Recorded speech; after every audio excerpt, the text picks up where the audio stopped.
So basically, it cannot be. This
Yeah, probably it. What? Fine.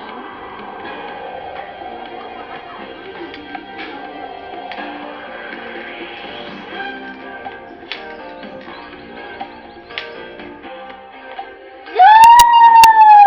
Dum dum dum. Here, look. 1, 2, 3, 4. You can't just go here. Yeah, good job, folks. It's difficult to see. So I can't see here. Oh, I saw something like that. Did you see that? Yeah, no, not just to wait for a little bit. See every day. Don't be passive, yeah. Okay. Hi, sir.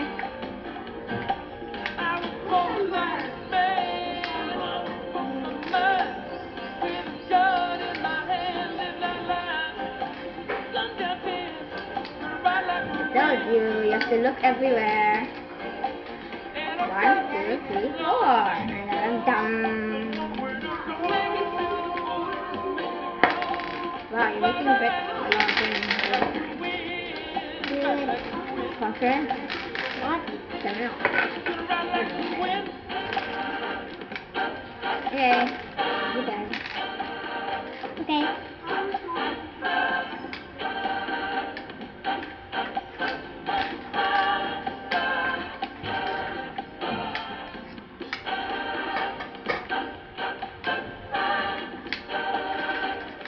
Are you sure? What? Here, block? What? You look everywhere. You like that. You look everywhere first.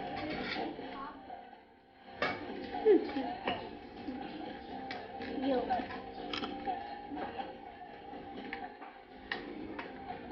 Sure? What? No, you look everywhere. Looking.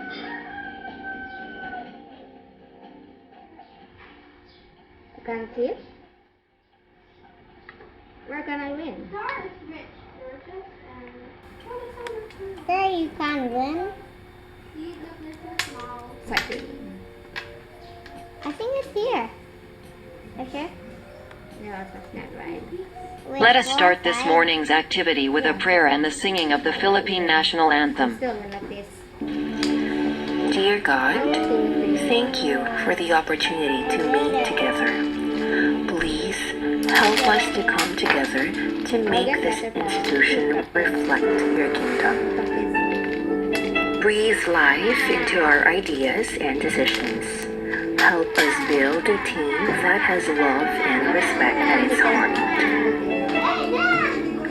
Give us the strength to continue working for your kingdom in this time of pandemic. Lord, come give us the inspiration to be the best we can be. May we be a shining example of your goodness and truth within, wherever we are. Hey, can I play? Inspire our thoughts, discussions, and ideas, and continue to remind us that all that we do here today, all that we accomplish, is for the pursuit of truth for the greater glory of you. We ask these things in your name. Amen. Dala, Hey, I got 8 wins. dagan na lang. Mga kababayan, ang pambansang awit ng Pilipinas. Ganun kita ya, ganun yun. Bam, bam.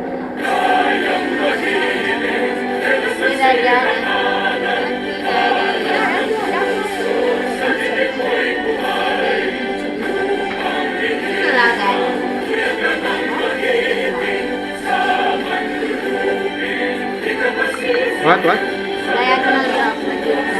Yeah, that's what I'm telling you, Gia. You look at the rules. What is this called?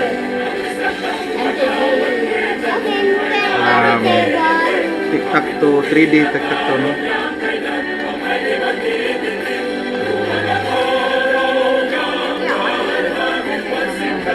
Tic-tac-toe, 3D rules.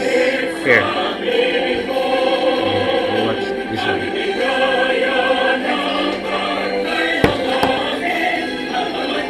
That's it. You roll. Wrong?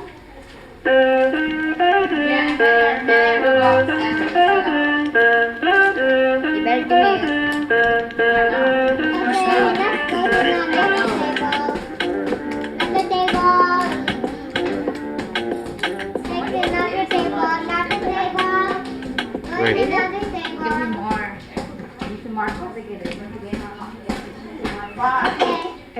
hate this little. Morning. Good morning sa lahat. Guys. Come on, Paul, come here. Come here. I'll carry it.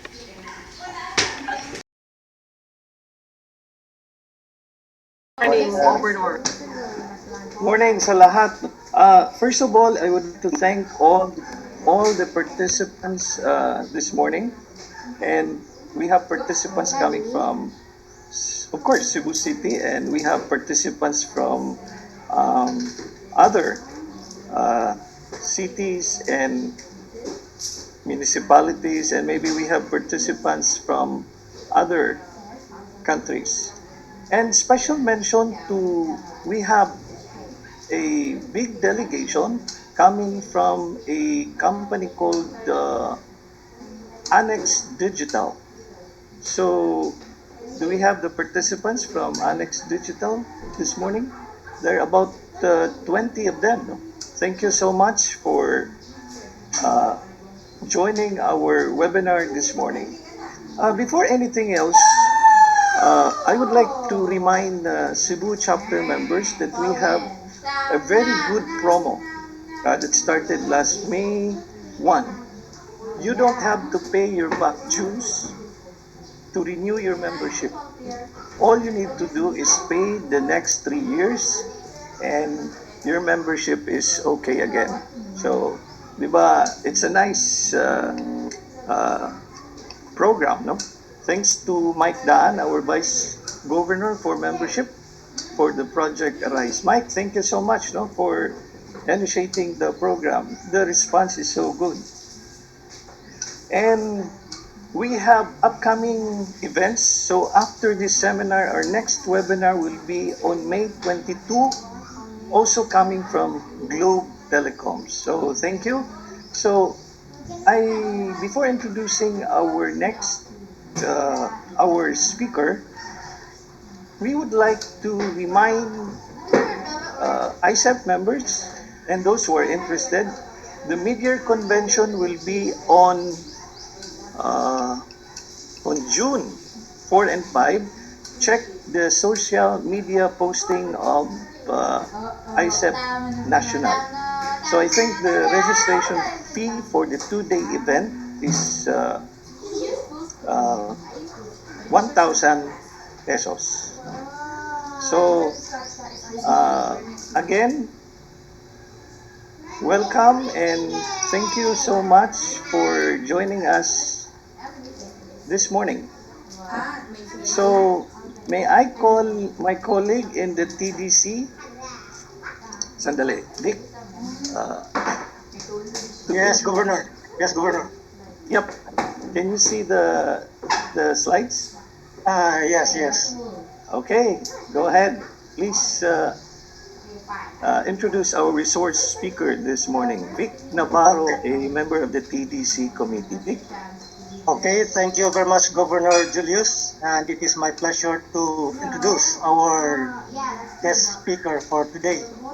Our guest speaker has garnered many awards, citations. Among them, he was awarded the Exemplary Leadership in Education Outstanding Professor of the Year, the World Education Leaders Summit Award in 2021. He also received the Globe Excellence Award for Volunteerism from Globe Telecom Incorporated in the year 2020, and was a first Apayit Guru Excellence Award for Outstanding College Instructor in 2020. Our speaker is also an honorary member of the ASEAN Federation of Engineering Organizations, ASEAN Federation of Engineering Organizations AFEO 2019, and a Global Youth Leadership Awardee in 2019. Next slide, Jules, Governor.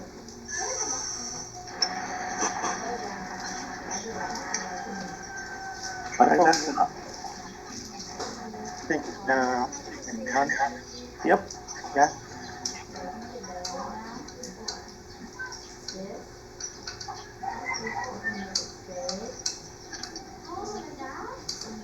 Governor, next slide. Okay. And our speaker has also attended several seminars and training programs. Yep, that he has attended seminars in research fairness and has conducted seminars during our EAGM last year, and he has also conducted seminars for other chapters as well, like ISEP SOCSurgeon. So ladies and gentlemen, please welcome our guest speaker for today, who is Director of Globe Telecom Limited and an Associate Professor at the Polytechnic University of the Philippines, Engineer Gerard P. Tan.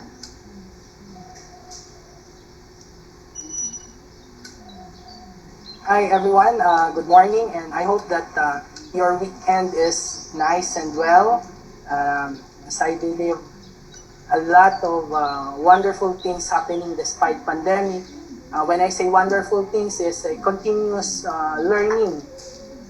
I believe that not only ISEP Cebu is offering series of trainings and webinars, but likewise also other ISEP chapter. Thank you for inviting me and giving me this opportunity to share my few knowledge with regards to the in-building solutions. It's been a while that the pandemic had brought a lot of challenges, so rollout is affected, but nonetheless, it's an opportunity. And in this morning, with regards to this discussion on the Philippine Electronics Code, Book 4, focus on the distributed antenna system. Then later, I'll be sharing about the telecom technology update for your appreciation. So this is centric more of what's new, what's the new stuff in the telecom space. Okay, so I guess we have several participants across the country. As I've seen in the participant list that there are attendees coming from the northern part of the country and even at the southern region. So it's not only within the Visayas, but also as far as north to south. And thank you for attending this session. I hope that you'll be able to learn something and be able to grasp important elements and standards in the implementation, design and implementation of a distributed antenna system. Then later, as part of the discussion, an update on the telecom space. So let me share my screen.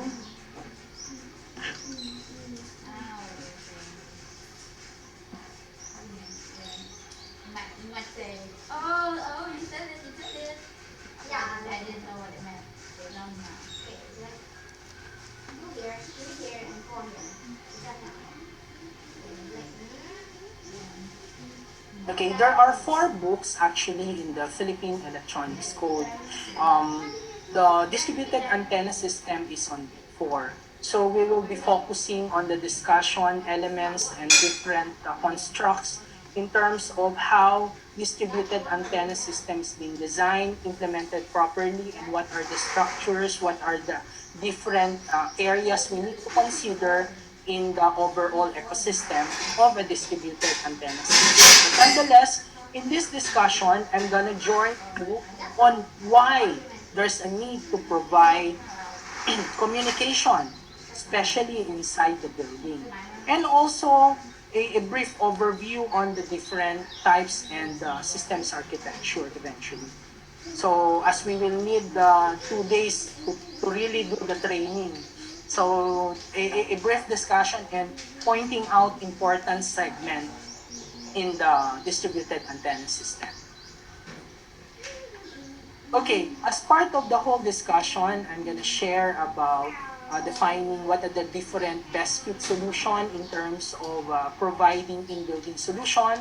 Of course, details on the DAS, okay, that's distributed antenna system, different materials needed, and of course, what are the design criteria that we need to employ. And likewise also, how do we do the installation and the best practices needed? What are the different standards? And how do we accept, okay, the antenna system once we do the implementation, integration, and commissioning, and eventually optimization, then thereafter operate everything. Then of course, some few example on the actual IDS deployment in building solution. Okay, so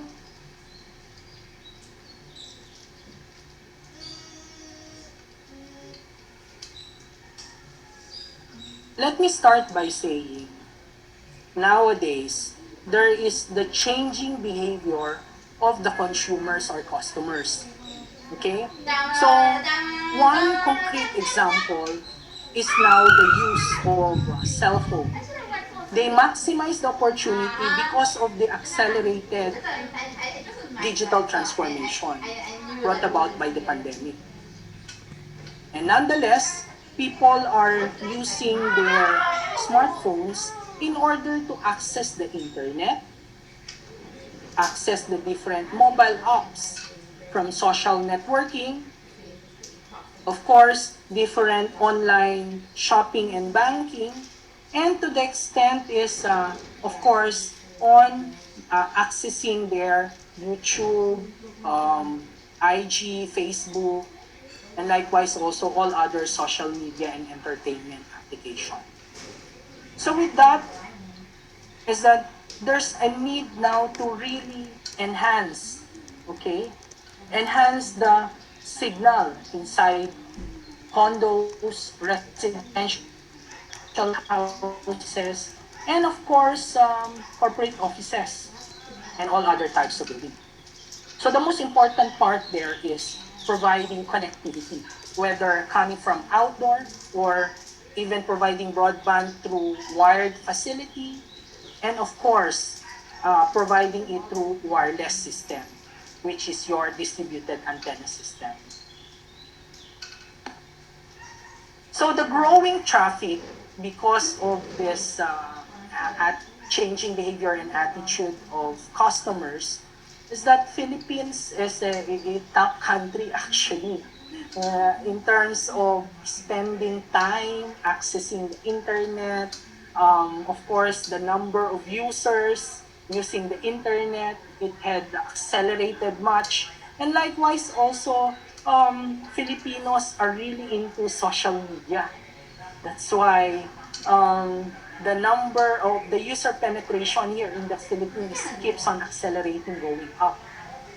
And the daytime, I mean the number of hours where Filipinos are really hands-on with their different mobile apps and social apps had also increased.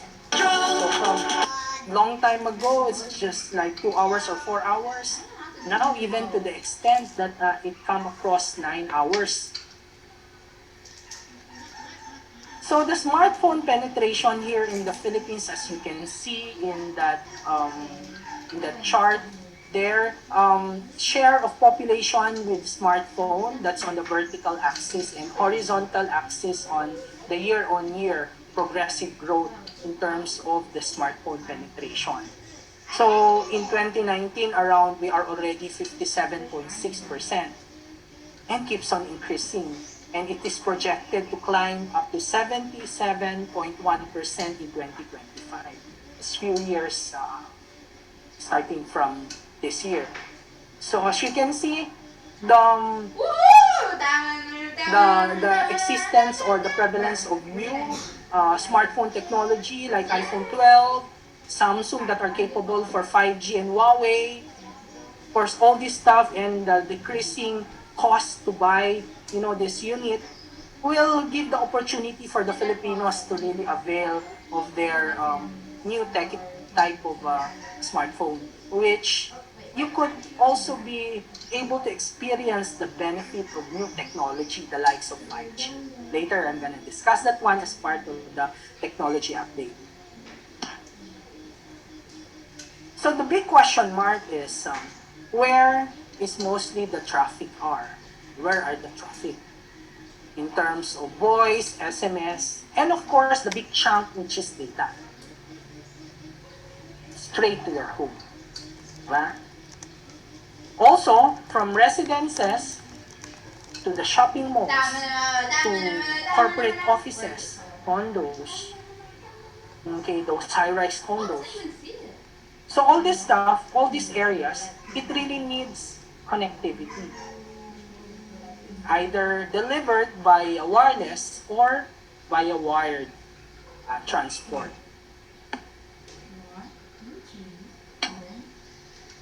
So now let's define what is in-building solution. When you say in-building solution, it's a telecommunication system. Okay, it's commonly like antennas, the likes of DAS or Wi-Fi, and even your wired connectivity. Okay, via your fiber to the home or your ADSL VDSL line. Likewise also, even your FDAS and all other automation or building automation, okay, it's also part of the in-building solution. Okay. All the component within the system of the building is forming part of the in-building solution. As it resolves tenant or resident or even customer pain points within the building of different areas. So we're gonna focus the discussion on finding the best fit solution for a distributed antenna system. So there are different types of building, both on a vertical point of view and on a horizontal point of view. So focusing on the vertical type of building, we have low-rise. That's basically defined as those buildings that are within 1st to 5th floor. Mid-rise, those buildings that is within 6th floor to 15th floor of height. And then high-rise building, those within 16th to 35th floor. And likewise also your super high-rise is 36th to 70th floor. While your skyscraper, okay, these are really those huge buildings in Makati and high-rise buildings in Makati, in BGC, a 71st to 100th floor or even higher. So, as you can see in this next slide, for your better appreciation, these are the tallest buildings or condos in the Philippines.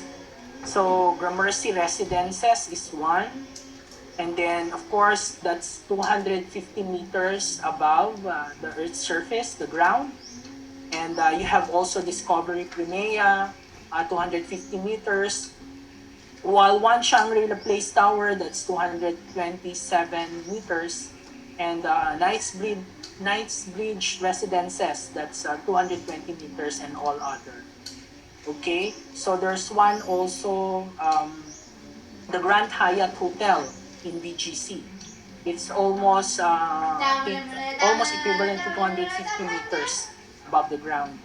Okay, so these are the tallest building or residential condo in the Philippines. So I'm proud that the Gramercy Residences, this building is really state-of-the-art, and it's one of the few buildings that we had fully covered, where even in their high-speed elevator, you are full bar, 2G, 3G, and 4G. Okay, when you want to go to their 71st floor, that's their like bar and restaurant, okay, overlooking the Makati cityscape. It's very nice. So this is one of a concrete example of a well-planned distributed antenna system. So later, I'm gonna share to you what are the different types of solutions in terms of the antenna system. So also, there are other types in terms of horizontal type of building. the likes of major shopping malls, airport. These are horizontal type of buildings. Okay, of course, city malls, bar and restaurant, industrial buildings or manufacturing buildings, stadiums, and then sports, and other commercial and corporate office that are horizontal in type of building. So the pictures you can see below this table are example of major malls, okay, that are horizontally implemented or expanded actually.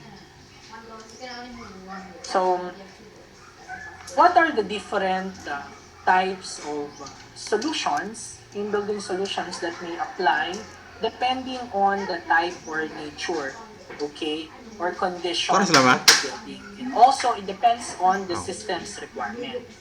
So more so, these are the different in building solutions. One, if we implement a full in-building DAS, okay, that's to provide dedicated indoor coverage and connectivity. It may be in the form of active, passive, or a hybrid of active-passive DAS. Okay, this is purely the conventional way of implementing. Okay, that's the passive. Then later, I'm going to share to you the different distinctions of each and every type of DAS.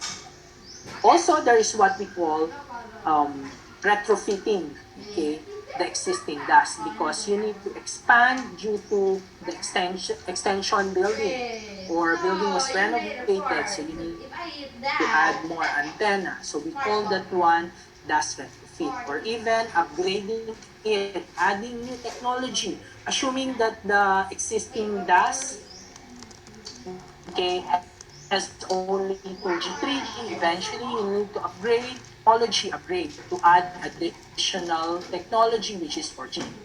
DAS retrofit and extension, this is what we call expanding the antenna system, adding more antenna on top of the existing distributed antenna systems. And also, there is what we call small cell solution. When we say small cell, okay, so these are similar to the nature of a Wi-Fi type of stuff. So it's low power, and then of course it's more of adding capacity or technology upgrading the site, because you are being, or you are restricted to remove the ceiling, the false ceiling, so might as well implement alternative solutions. So small cell is one. Okay, when we say small cell, these are for capacity upgrade. Okay, you are augmenting the existing DAS. Okay, you are adding more technology. Since today, since the antenna, I mean the cable system and even the antenna system wasn't able to operate on up to 3.5 gig, as far as I recall, those, especially those old buildings, was implemented only up to 2.8 gig, 2,800 megahertz of operating band. Okay. When you integrate now additional technology, which is 5G, so the best solution to do is to use small cell 5G. Okay, to overlay it with existing antenna system. So for your appreciation, I'm gonna share to you later the picture of the antenna, how it looks like. And also, we have femtocell. So when to use femtocell? Femtocell is a small type of cellular network for small office or home office, or even for residential houses, that really the target coverage objective is small. Okay? Sometimes it is used to be to cover also like small conference room or office of bosses. Okay? This is usually being deployed to high-end condos where there is no signal inside. So the mode of or transmission mode or transport facility is via DSL line. Okay, so Cat5 and then to the or Cat6 towards the femtocell. So 3G only, now we have also 4G femtocell. Then we have what we call 2G, 3G repeater with DAS. Okay. Let me tell you the difference between small cell compared with repeater and also femtocell compared with repeater. Let's go back to the basic. When you say repeater, what we have learned during our ECE days, okay, it just repeat signal. It just amplify. There's no capacity within it. It's just amplifying what is being provided in the donor antenna and boosting that signal going inside the house, the building, okay, where we're gonna deploy the repeater. Okay, and of course, extended towards the different antenna system, where the signal will be emitted but already amplified. Okay, your amplitude had significantly increased or your power had significantly increased because of the amplification brought to you by, unlike small cell and femtocell, okay, it contains now a capacity to provide connectivity and of course data capacity to the subscriber for you to be able to connect to the network. So the repeater, whatever the signal that is being received at the donor antenna, will be the one being amplified inside. So the big problem with repeater is sometimes it causes interference if it is not tuned or optimized properly. If it is not uplink and downlink balance. If it's uplink limited, it's interfered and it causes now poor quality of experience at the customer side. If you experience those times where robotic voice of the person you're talking with, or otherwise you cannot hear actually the person that you're calling. So those are the indicators that there is the existence of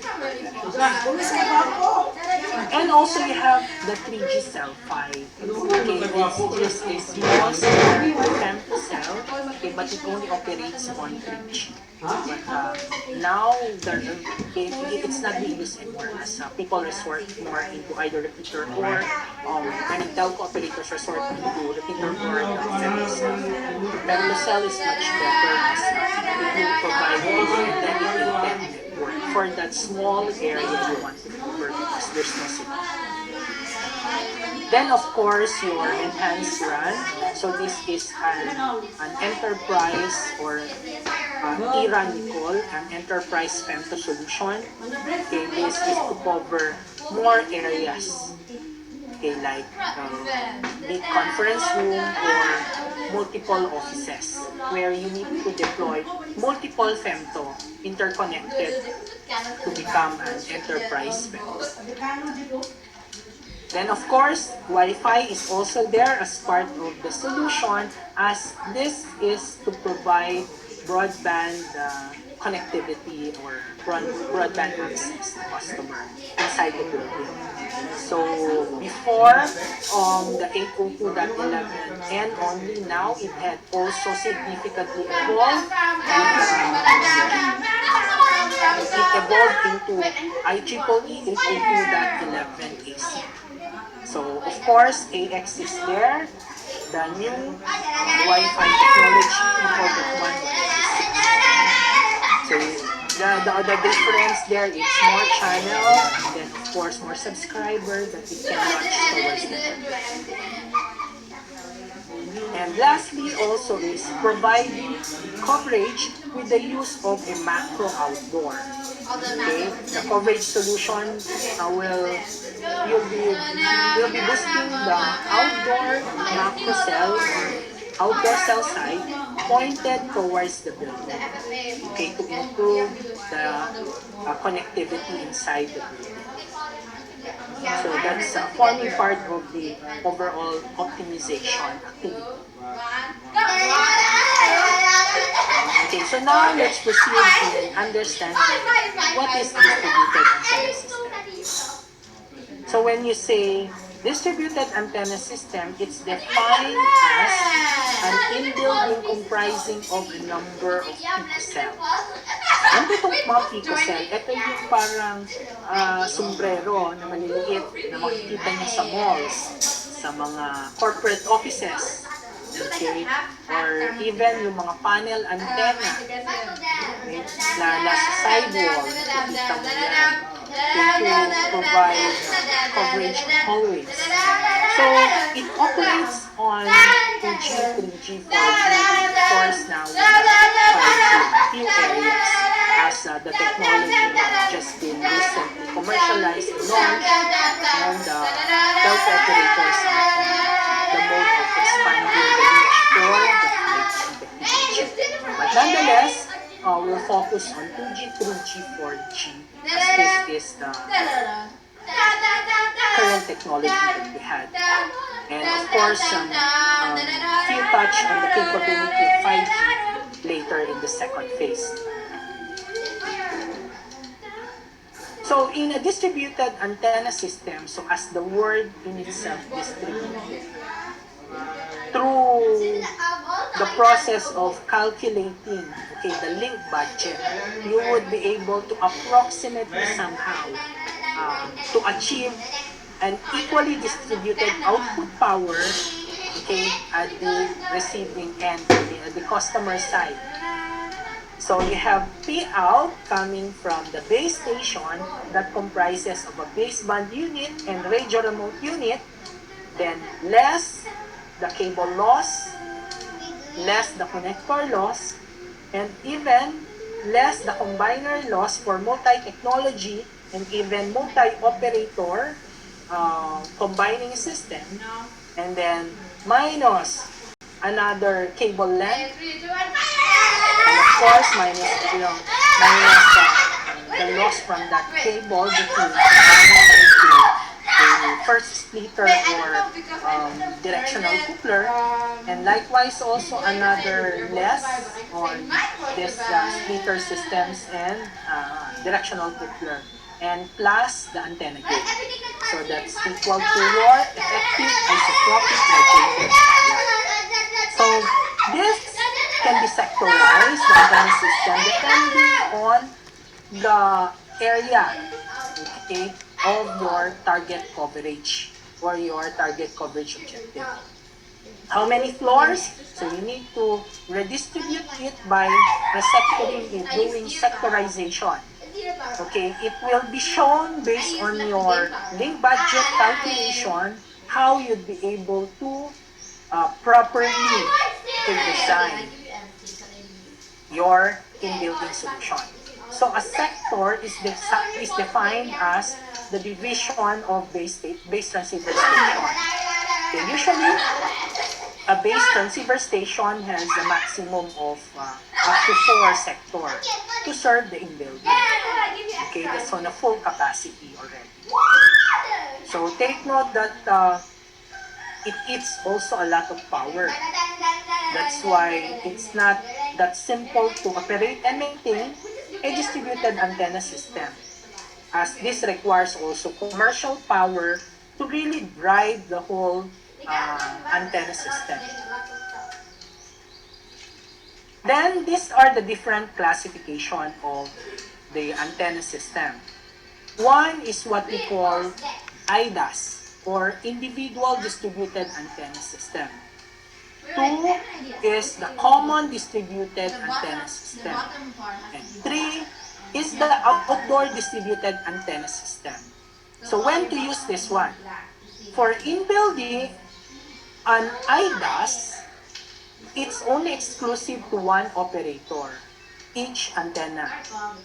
Once you have an IDAS for Globe, another IDAS is for Smart, and of course, I don't know the plan of the others. But on a multi-operator distributed antenna system, it's a combined antenna system that in one single antenna, it will now emit, okay, the signal, the technologies, the services that these operators offer. So coming from 2G that operates on 900 and 1800 megahertz RF signal, 3G that operates on UMTS 900 megahertz and 2100 megahertz, and then of course 4G that operates on 1800, 21, and even in some buildings they use 2600 megahertz and 2300 megahertz. But for outdoor, it is also expanded on the use of 700 megahertz operating band. Okay, recall basic law of physics.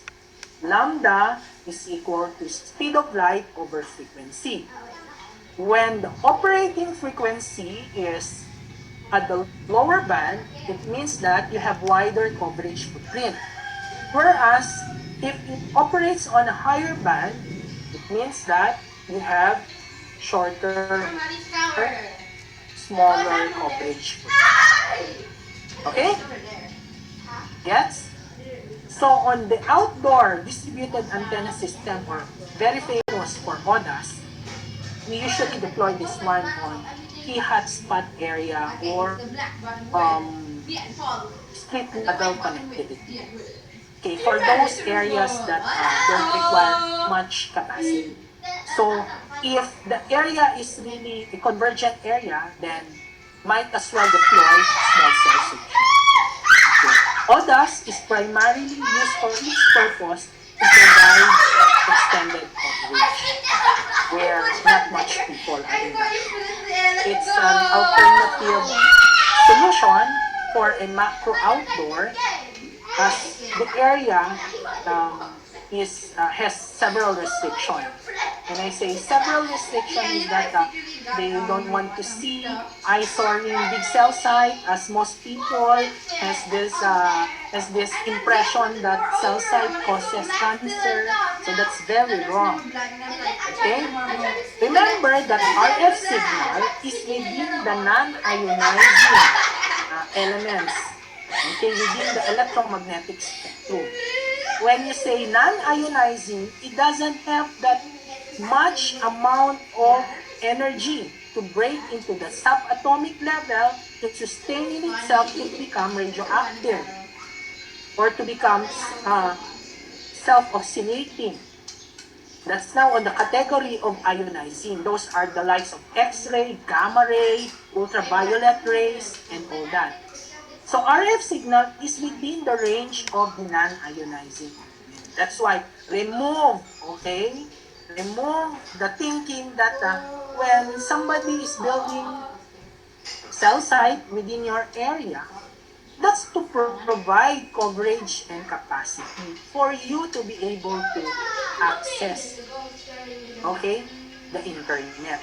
So similarly, in the in-building space, there are also a lot of restrictions, That's why our systems integrator, our subcontractors and contractors in building this DAS has also a lot of headache, They experience this restriction, like the architect doesn't want to put the antenna in there because it's really destroying his or her design.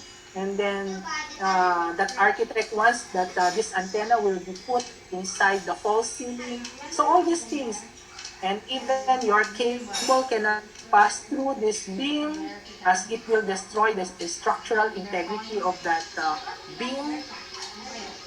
So all these things emanate now the challenges. Eventually, in identifying an innovative way to implement your DAS, to design it properly, comes now this kind of solutions. So, in that individual DAS for your application, you can see at the rightmost portion, okay, this one,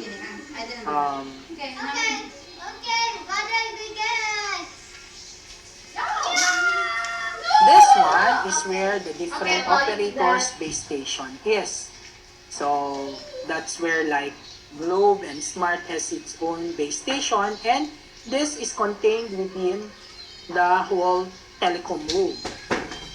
Okay, they are combined. Why do we need this combiner? Is to combine the different technology. So you have 2G, 3G, 4G. Whilst 5G is another set, as this is forming part now of your small cell solution. So each sector coming from the combined technologies will emit now the 3 different technology that was integrated into the combining system. Okay, we call the combiner as either 6-way combiner, 7-way, and to data for multi-operator, 12-port combining system na siya. Originally, when I used to design in building, it's just like 3-way combiner, 4-way combiner. It evolved into 7-way. Now, my gosh, look how technology progresses, no?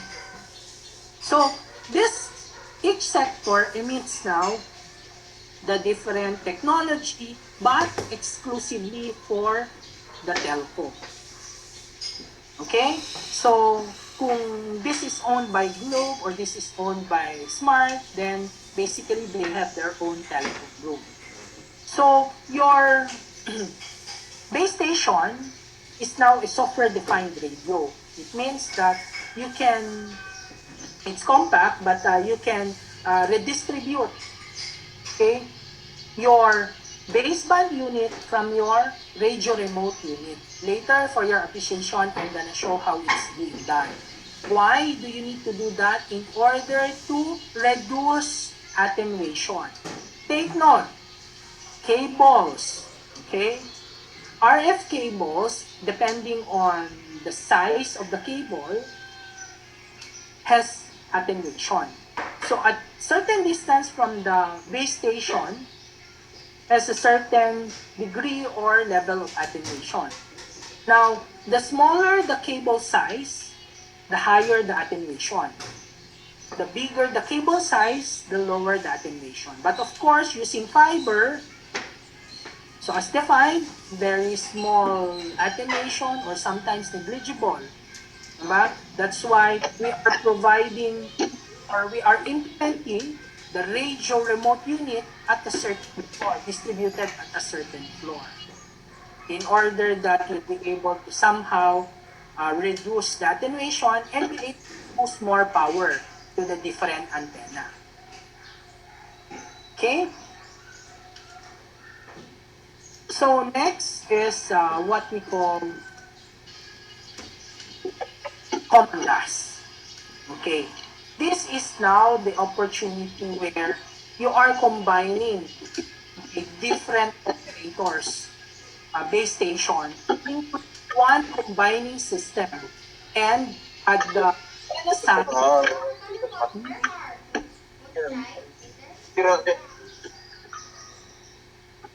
will now transmit multi-frequencies.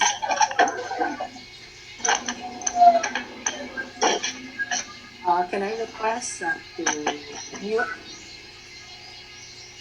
the participant here? Thank you. Now, so going back, no, when you say common bus, so it means that you are combining multi-operator. So when we did this this handbook, this Philippine Electronics Code Book 4, there was this Sun Cellular before. That's why the engineers who were part of the authors of this book was part of or employees of Sun Cellular. So this was crafted based on a combined effort, though it was initiated by Globe.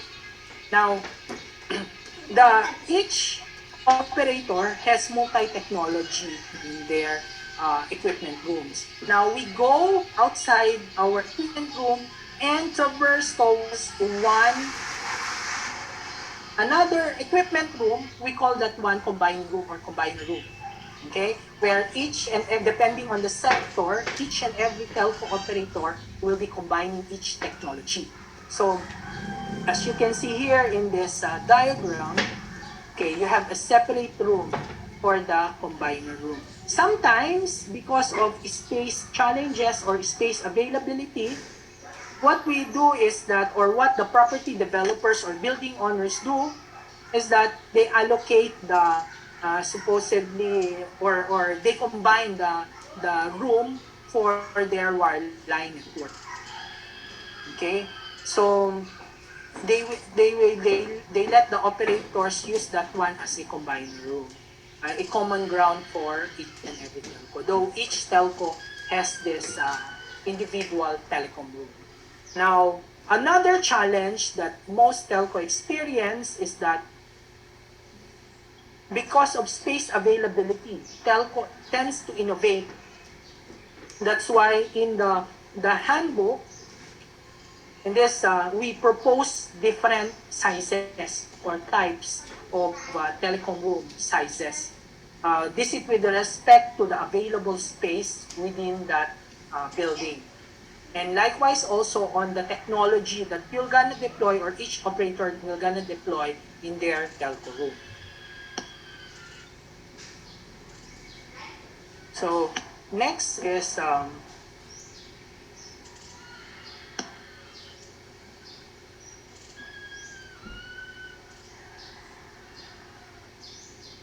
okay, here is how the outdoor distributed antenna system looks like. So the antenna is integrated within the lamppost. So you have your lamppost, and then the apex of that lamppost is the antenna. It's like camouflage to that lamppost. So fiber is routed going down, and then you have the power source at the base of the pole, and then underneath, okay, it's trenched in that power line route of that lamppost is also coupled with the fiber to go towards the base station that is located in a certain area within the community. So sometimes in an open park, they integrate also Wi-Fi access point in lieu for the 2G, 3G, 4G signal that's been emitted by the outdoor dust. Okay, this is how it's being architectured and implemented. So in a typical pole, either power line pole or a lamppost, okay, you can see fiber optic cable either overhead or it can be underground. Okay, it depends on the way it's being designed in the area. So you can see the antenna is on the apex of the pole, or the distribution pole.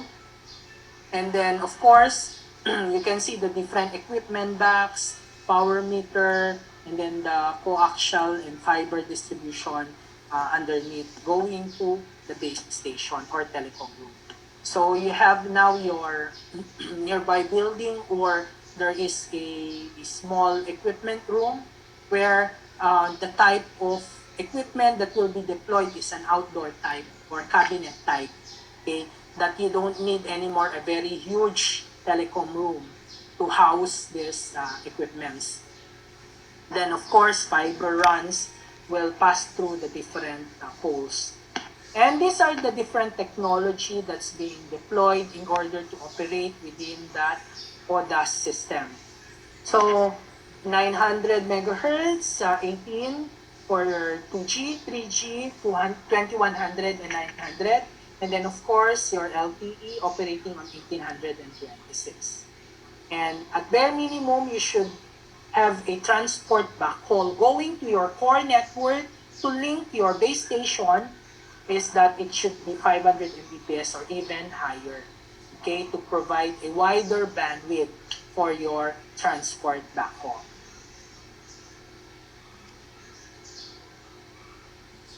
Then of course, these are your different types of distributed antenna system. You have your purely passive. Okay, there's no boosting mechanism or amplifiers in between. And then you have your active distributed antenna system where you have your main hub, extended hub, and then your remote hub that is now transforming your RF signal to optics, and then of course from optics back to RF, or vice versa. Then likewise also, you have another type of antenna system, your hybrid passive active DAS. And lastly, you have your repeater DAS solution. So, when you say passive distributed antenna system, this is basically like a sprinkler. Okay, the same concept in your FDAS is the same concept that's being employed in a distributed antenna system. The key difference there is you're emanating now RF signal rather than showering water. Okay, so it's being distributed through the coaxial cable coming from a RF source, that's your base transceiver station, and then distributed accordingly towards the antenna system. And your antenna will now emit the different technology. So the advantage of using passive DAS is that it's simple in architecture, provides now suitable for low-rise, mid-rise, and of course, high-rise building. But for super high-rise, that's where you need either active DAS or hybrid passive active DAS. So the way it was designed, looking at the rightmost portion,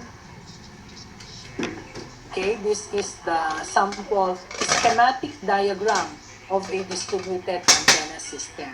So the base station contains now the different technology. You have 2G, you have 3G, and then you have 4G.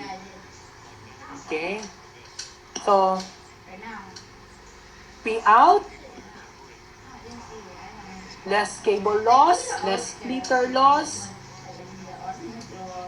less connector loss, less splitter loss, and then plus antenna system or your antenna gain. And then of course, it's equal to your effective isotropic radiated power or your EIRP. Oh my gosh. And okay, take note that every branch, okay, there's now the attenuation. That's why you need to be mindful of the resultant output power, okay, at the antenna end.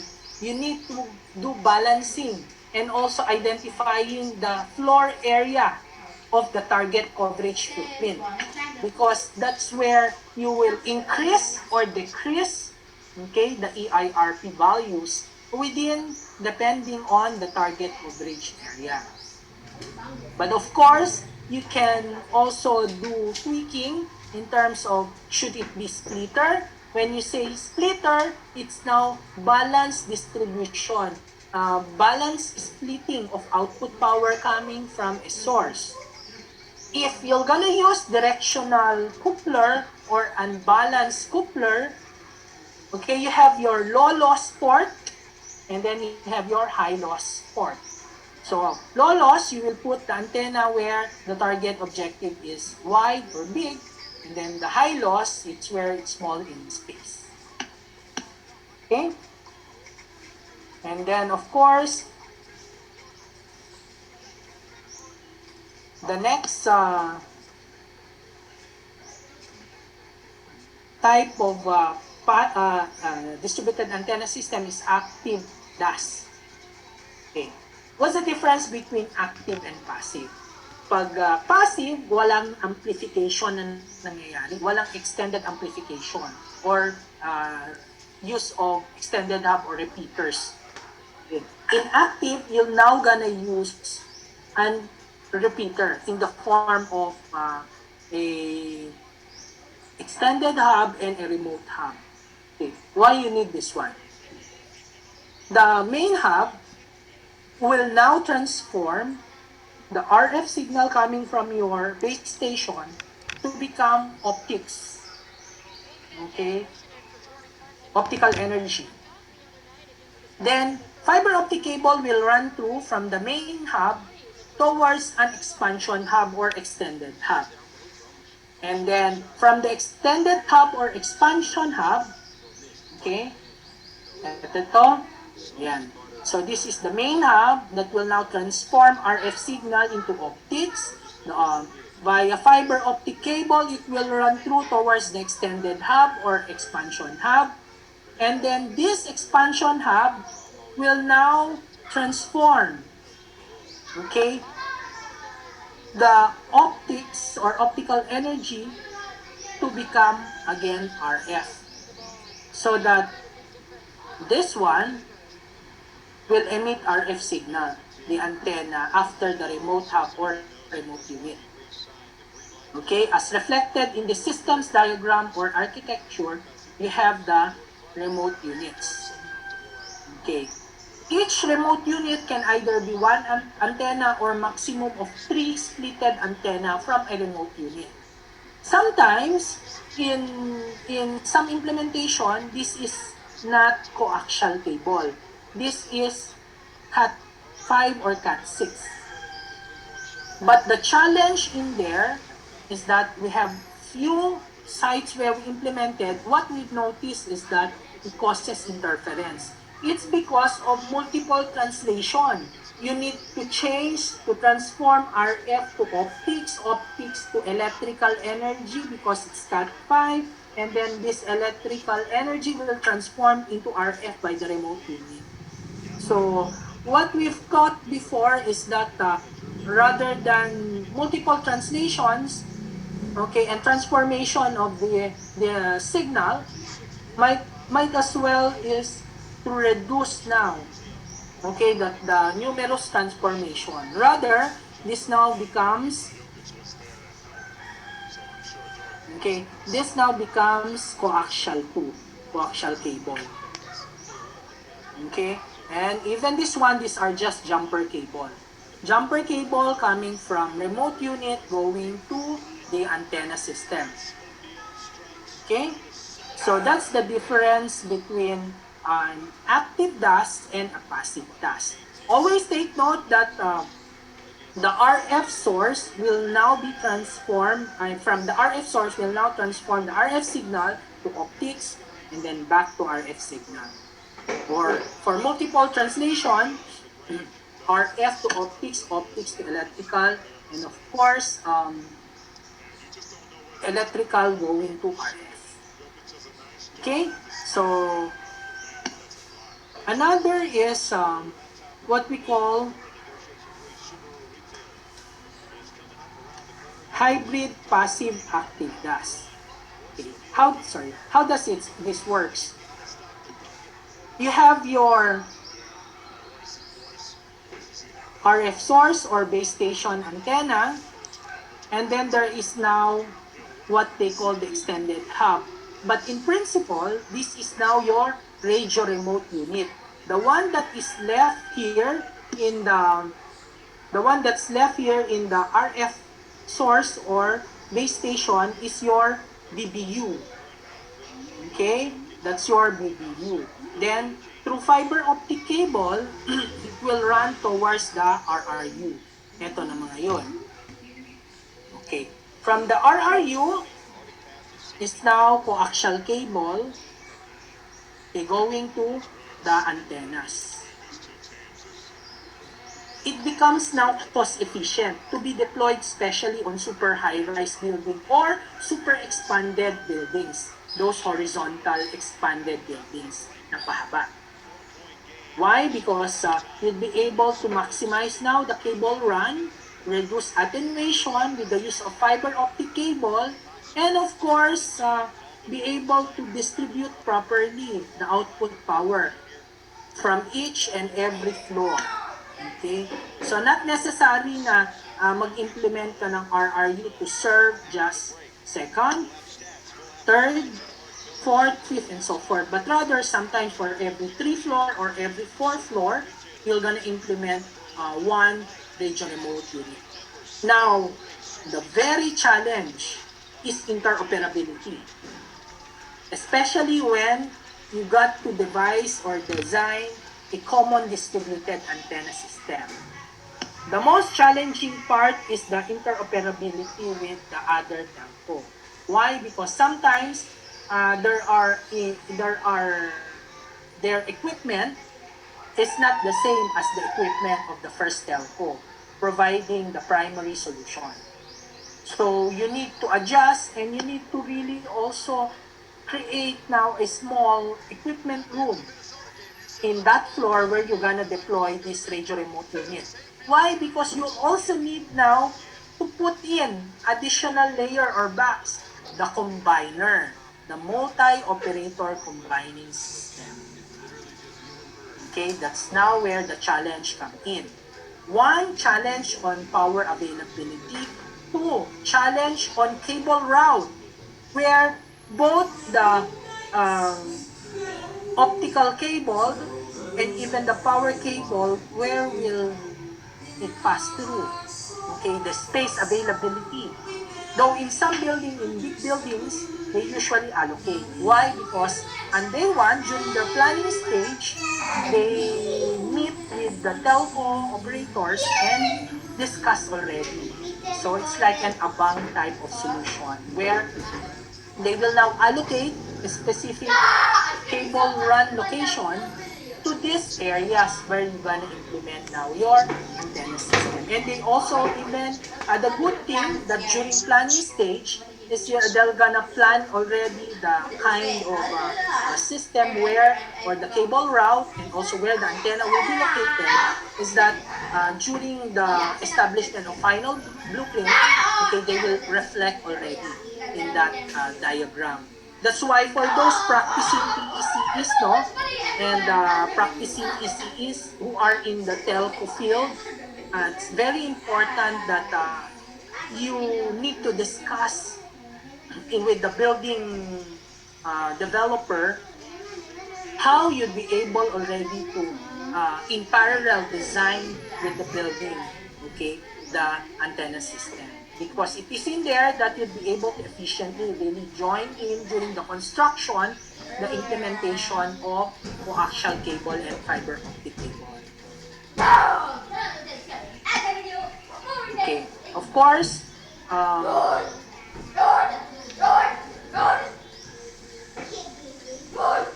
next will be the ODAS, or sorry, the repeater DAS, I should say. So when we say repeater DAS, this is usually for buildings like low-rise building, or very few people, but you don't have signal in those buildings, like 2 to 3 floors at maximum. And this is also very much applicable for those small buildings where they have basement parkings.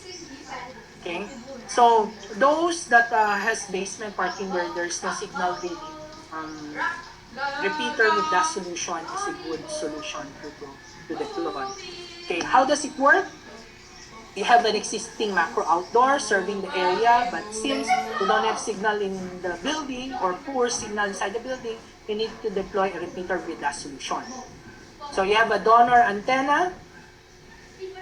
Okay, that's the donor antenna. It should be located on the rooftop or on the sidewall where, building sidewall where it captures a good signal quality. Okay, kasi, again, repeater is to amplify signal. What it amplifies from the outdoor, what type of signal quality it is, will be the same as that it will boost.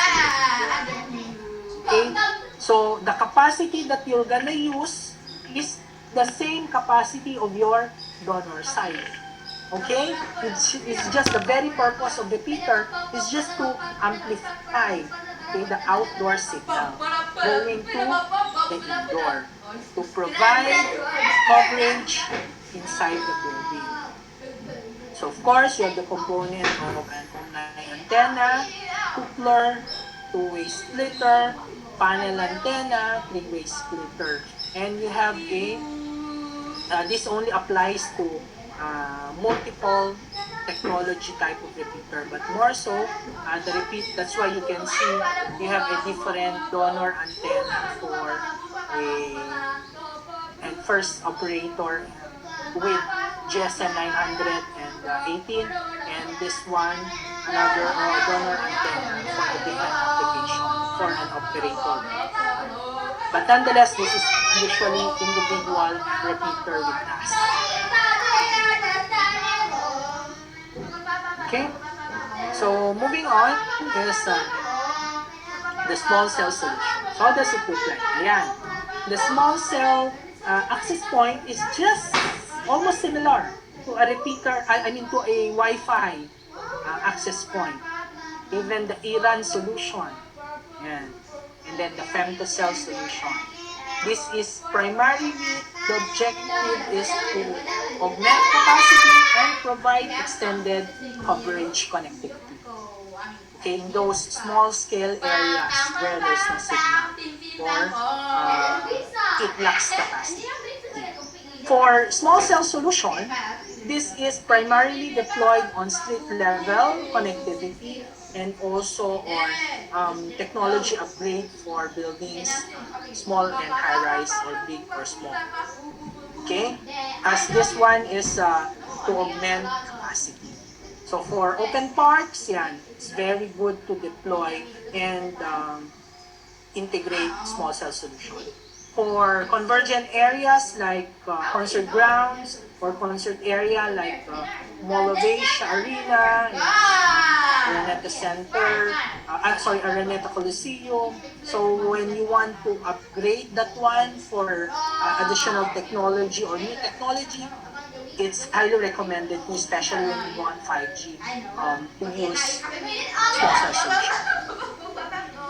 It's impractical to integrate 5G in an existing DAS system.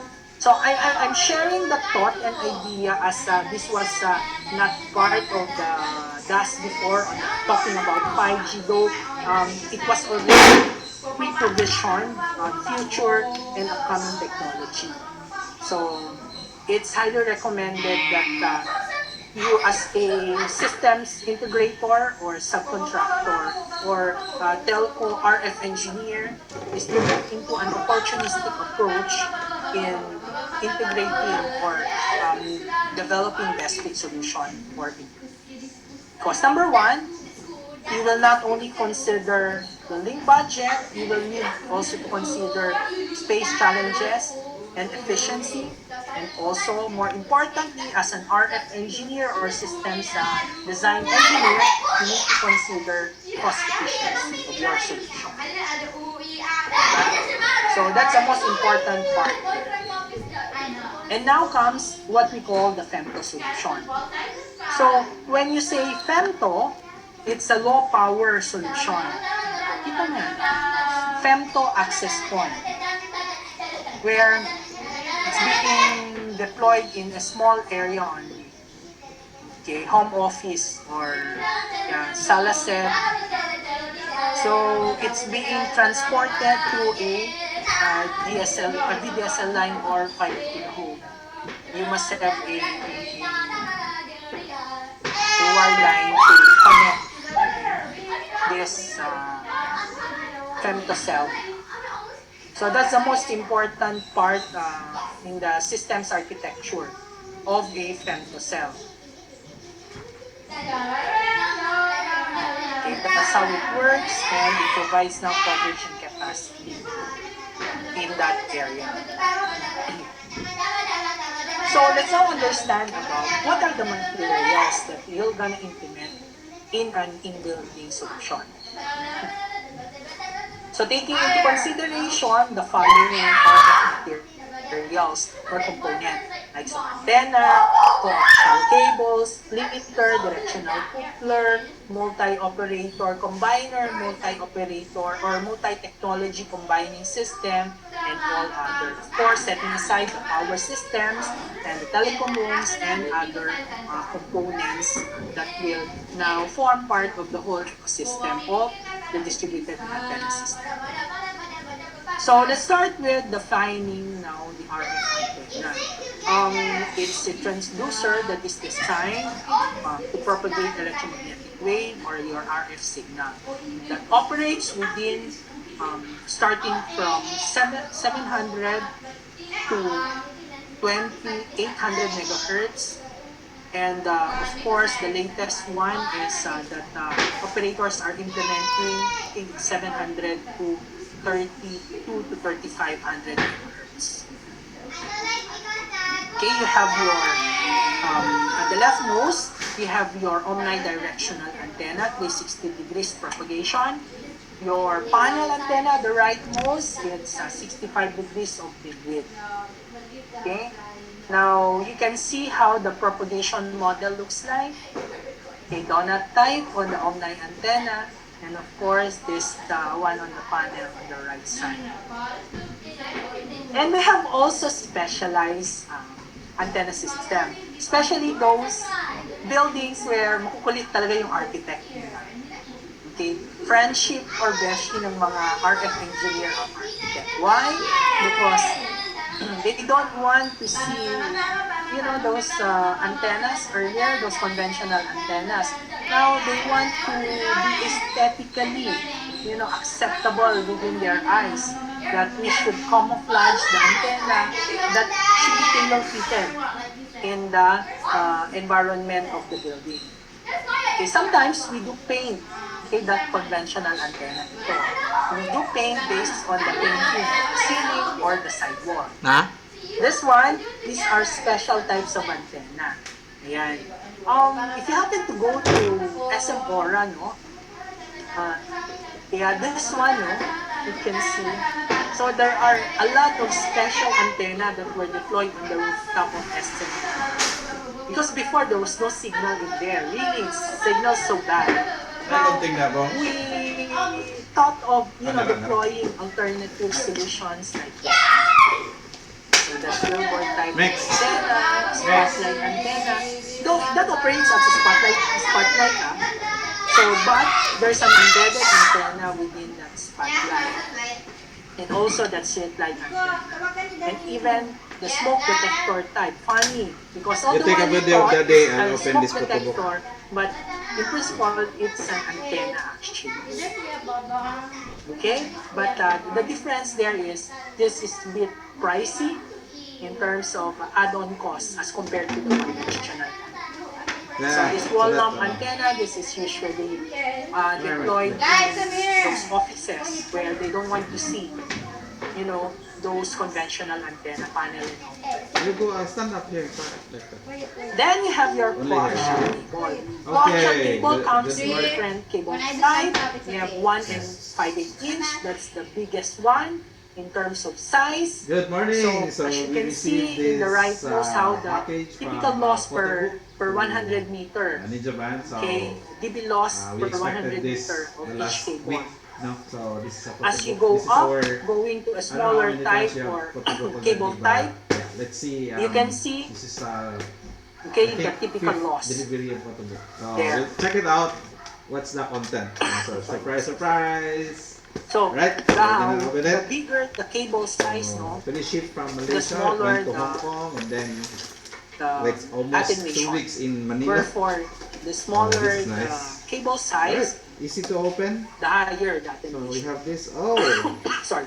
oh wow. Okay, Look that is what what we have call here. the specialized cable system.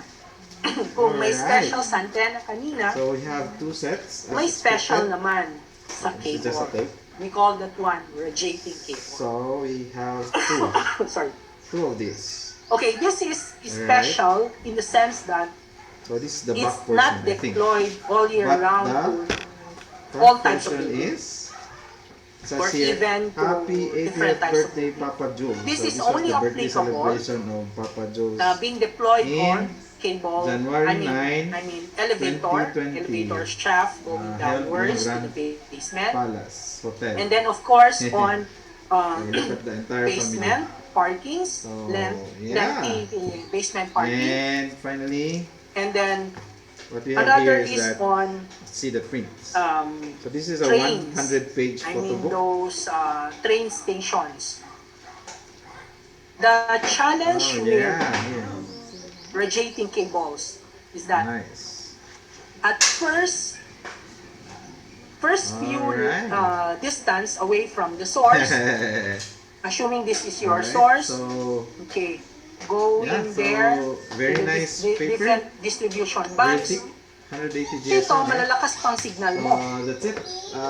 Pagdating dito, pahina na yan, pahina update na yan. any So that's more, why more photo book. You need to That's it, deploy guys. Thank you. Bye.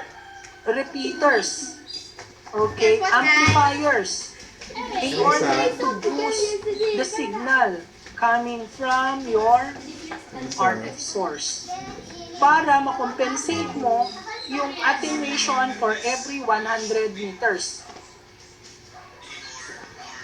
Okay?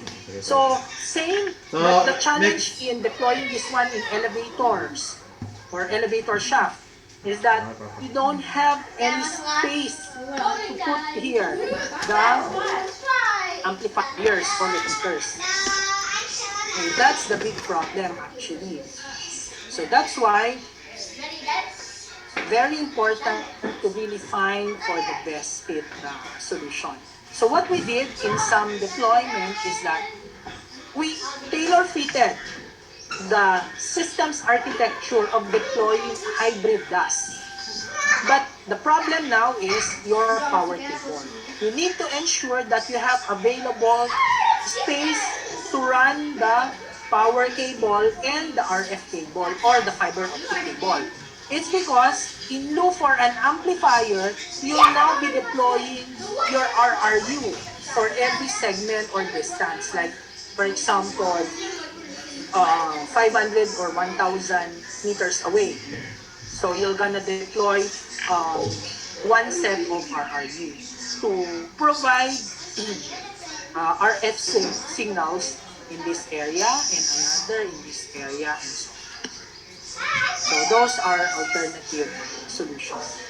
So in an elevator deployment naman, in some manner, you know the panel antenna outdoor or multiple panel, you're gonna deploy it straight downward. Now, your problem is that it attenuates significantly when it's super high rise and then at the reach of basement, find the signal mo. So, alternatively, you deploy now antenna for every, let's say, 4 floors. The panel antenna, this panel antenna,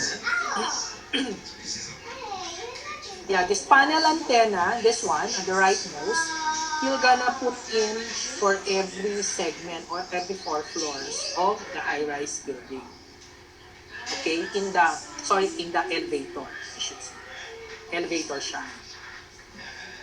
Okay, we also have what we call fiber optic cable as being a cable system, part of this in-building solution.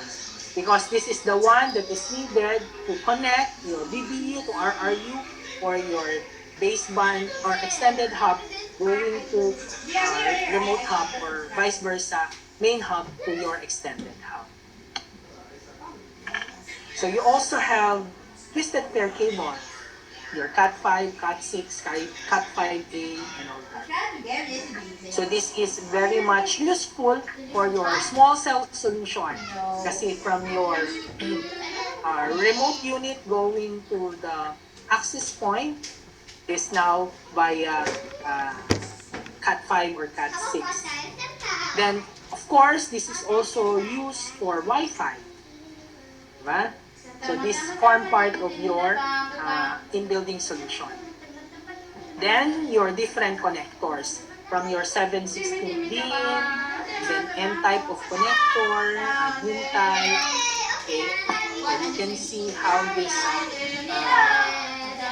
connector looks like. So this is to connect your equipment or device to binary going to a cable going to another splitter or...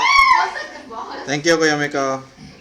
Then you have your splitter. It comes into two-way splitter, three-way splitter, and at maximum you have your four-way splitter. Okay, so your four-way splitter is basically an equal output.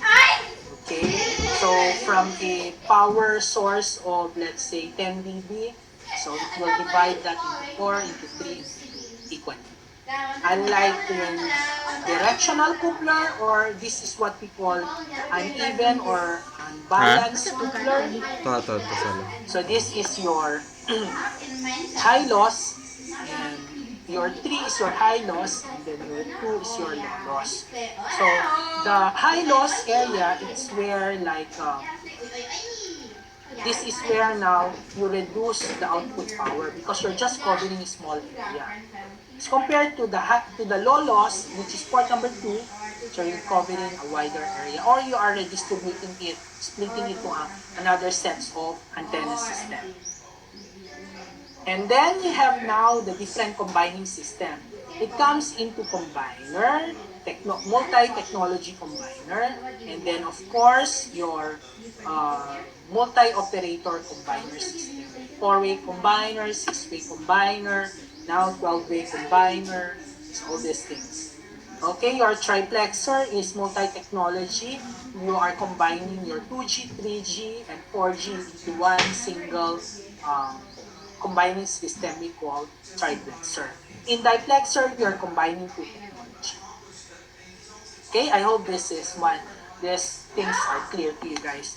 So especially for those practicing and doing and even signing, take note, signing DAS plans, IBS plans. So you need to be very much aware and careful in reviewing the schematic diagram versus the actual implementation, especially when you supervise the implementation. Okay, it should be accurately read through, reviewed, and implemented exactly on what was originally designed. Else, alam niya na ang mangyayari. Now, these are the attenuators or dummy load or terminators. So you need attenuators to reduce the output power in some segment of the system. You need dummy load or terminator, especially on those areas na may nasira na kable, na-cut. Okay, para hindi mag-leak yung signal at hindi mag-alarm yung base station mo, you need a dummy load or terminator. Okay? So you need that one to cover the cut cable. And if this will be extended, there is building extension happening, they usually cut the cable and then do the expansion later. So you need that dummy load. Okay, these are the different type approvals needed that should be reflected in the specification sheet of each RF component or RF material. So it must have, the manufacturer should have conducted a mechanical test, thermal expansion temperature test, as it should withstand the temperature, especially in buildings where there is no aircon on the back end, or in those basement parkings where cable will run going from basement going up. Okay, those electrical rooms that really there's no ventilation, there's not much ventilation, and temperature rise significantly. So you need really to test the equipment, and the equipment's RF materials should be compliant, okay, based on the temperature specification within, if I recall, negative 55 degrees Celsius to positive 80 degrees Celsius. So both extreme ways on the cold temperature and hot temperature. So also corrosion is needed, and weather protection. IP65 is the minimum, okay, needed. And of course, test on electromagnetic discharge again. Because remember that cables, RF cables, usually they are almost near the power cables, okay, such that you need to implement the coaxial cable with that of the Cat5 cable or even fiber on a cable tray, separate to the power. But nonetheless, just to ensure on possibility of discharges in other elements, we may never know. So it's it's very important to really protect the cable. And nonetheless, is that it should be fire retardant also. Okay? So kahit meron yung FDAS mo and sprinkler, you still need to deploy a fire retardant type of coaxial cable to really protect the system, especially during fire. So, one thing we need to consider is bending of cable. Don't bend too much. There are some not so good, before, but now I guess I hope that there's not much that kind of incident. I don't know if who's this guys who implemented na talagang binend yung cable more than 90 degrees. So like 45 degrees bending. O di ba? Nagkaroon na ng breakage sa loob. O kung fiber yan, wala na. Break na yung loob ng fiber optic cable. Di ba? So that's a no. That's why there are bracing. Later, I'm gonna show in the picture on how you'd be able to properly, brace the cable, attach the cable into the wall. And as I emphasized earlier, fire retardant. And cable tray will need to be implemented in order to really segregate what is for the in-building DAS and that of the building management system or their BMS. Okay, you need to separate that one. Kasi mahirap, lalo na pag troubleshooting, ang hirap kumapa ng mga kable kung saan or lalo na kapag Cat5 high group active DAS or active DAS, and then same yung Cat5 nung location ng mga BMS mo, FDAS mo, and then yung DAS mo ay patay kang bata ka. Engineer Tan, Yes. Gerard, do you need a 5-minute break? It's okay with you? Okay lang? Later siguro I'll finish the first part and Okay. then 10-minute break on the second part. Yeah, I was about to butt because of what you mentioned. That's the difference between an electronics technician and a plane technician. Because the communications technician, he knows how to handle different kind of cables. Kasi pag ordinary electrician ka lang, syempre iba yung orientation mo, right? Ako before, remember 15 years ago, my boss told me, can we pull out the UTP cable and let's recycle it? I go, no way. It has undergone a lot of stretching and bending. We might as well lay out new cables, right? Okay, so we're still good. Engineer Tan, yeah, okay, continue. Very informative. Yeah, I was amazed by the different kind of distributed antenna system you mentioned earlier. Sige, go ahead. Okay, so let's go back. Cable route is very important.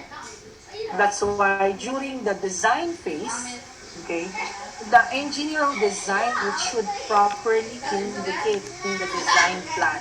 That's why we have the IBS design plan duly approved by an ECE and an PECE. Okay, so aside from the designer, who designed it and really indicate, okay, based on the floor plan where the cable should be running through or where is the cable route. And likewise also cable brace. Okay. It depends on the true sealing and false sealing, or if there's no false sealing, okay, there is a what we call later, I'm gonna show the picture, each cable should be braced. If there is no cable tray available, okay, there is the equivalent that you need to brace for every 1 to 1.5 meters away from each other. There is a bracing of the okay. Last on the requirement is the DOH certification. Very strict now. pati yung building admin, building owner, they usually check on DOH compliant. So compliant, this is on top of the requirement of building officials, Office of the Building Official, and they require this one in compliance to health certification. That's why we usually submit every year in all our size and secure DOH certification. Submit all the technical specifications of our RF material. So I usually sign in behalf of Globe, then submit it to DOH. So this one is DOH will issue necessarily DOH certification that they are compliant with the standards and DOH standards and World Health Organization standards, and likewise also specific on radiation. Because that's usually the thinking of people. When you build cell site, nagkakakos ng cancer yan, pero sila ang sangkatutak na reklamador. Bakit wala akong signal? Bakit ang pangit ng signal ko? Okay? So, I'll now proceed with RF design criteria. In designing in-building solution, number 1, you need to identify ano ba ang target objective mo. What do you want to cover? Remember that buildings, it comes in many architectural design. It comes in many size and shape. It comes in many types of height. Low-rise, high-rise, mid-rise, super high-rise, skyscraper. Okay? You need to identify ano bang target objective mo. Ground floor, second floor, third floor, lahat ng area, or ito lang lalagyan mo ng antenna, in order for you to properly design the network. We need also to identify foot traffic, okay, or number of subscribers within the area. And of course, what technology you need to deploy. Okay, 2G, 3G, 4G, and of course 5G. All these things comes as a basic requirement in designing, as a consideration in the design for IBS. Even with Wi-Fi actually, okay, you need to really understand what's the foot traffic. Diba? Para alam mo kung anong access point, anong bandwidth ng backhaul mo ang ilalagay mo. Kung 1 gig ba or 500 Mbps lang na transport backhaul ilalagay mo. Diba? So, all these things are considerations we need to think. So, these are the technology deployment and proposed technology depending on the requirement. And of course, the minimum approximate transport capacity needed per technology. So, if you deploy all the technology, you sum it up, that will be your transport backhaul capacity. Okay, you have your GSM, UMTS, LTE, long-term evolution in 4G, Universal Mobile Terrestrial System in 3G, and then global systems for mobile communication naman yung GSM. And of course, your wireless fidelity. IEEE standard of 802.11. So you have now to date AC, and that's your Wi-Fi 5, and Wi-Fi 6 is your AX. Okay, so why you need your backhaul? This will now backhaul your access element, your base station, towards our core network, and for you to be able to connect to the internet. So it's very important to capacitize, put much bandwidth in your transport, so that in the future, once it requires now upgrade, okay, hindi ka na mamumblema. So this is also one of the responsibility of PCE. Okay, being a transport engineer to design the transport backhaul. It comes in different transmission mode. One, okay, delivering enormous amount of capacity, your fiber optic cable. You have your microwave, okay, SDH or IP radio now, that's the latest. And of course, the use of copper. Okay, yan yung mga VDSL, ADSL line natin. And of course, Yung dati linking yung copper from one access point to another, but low capacity. On far-flung area, of course, VSAT, very small aperture terminal. Okay, it's VSAT satellite. And of course, your E-band, V-band radio for Wi-Fi connectivity. I mean, it's used for transport backhaul of Wi-Fi and small cell.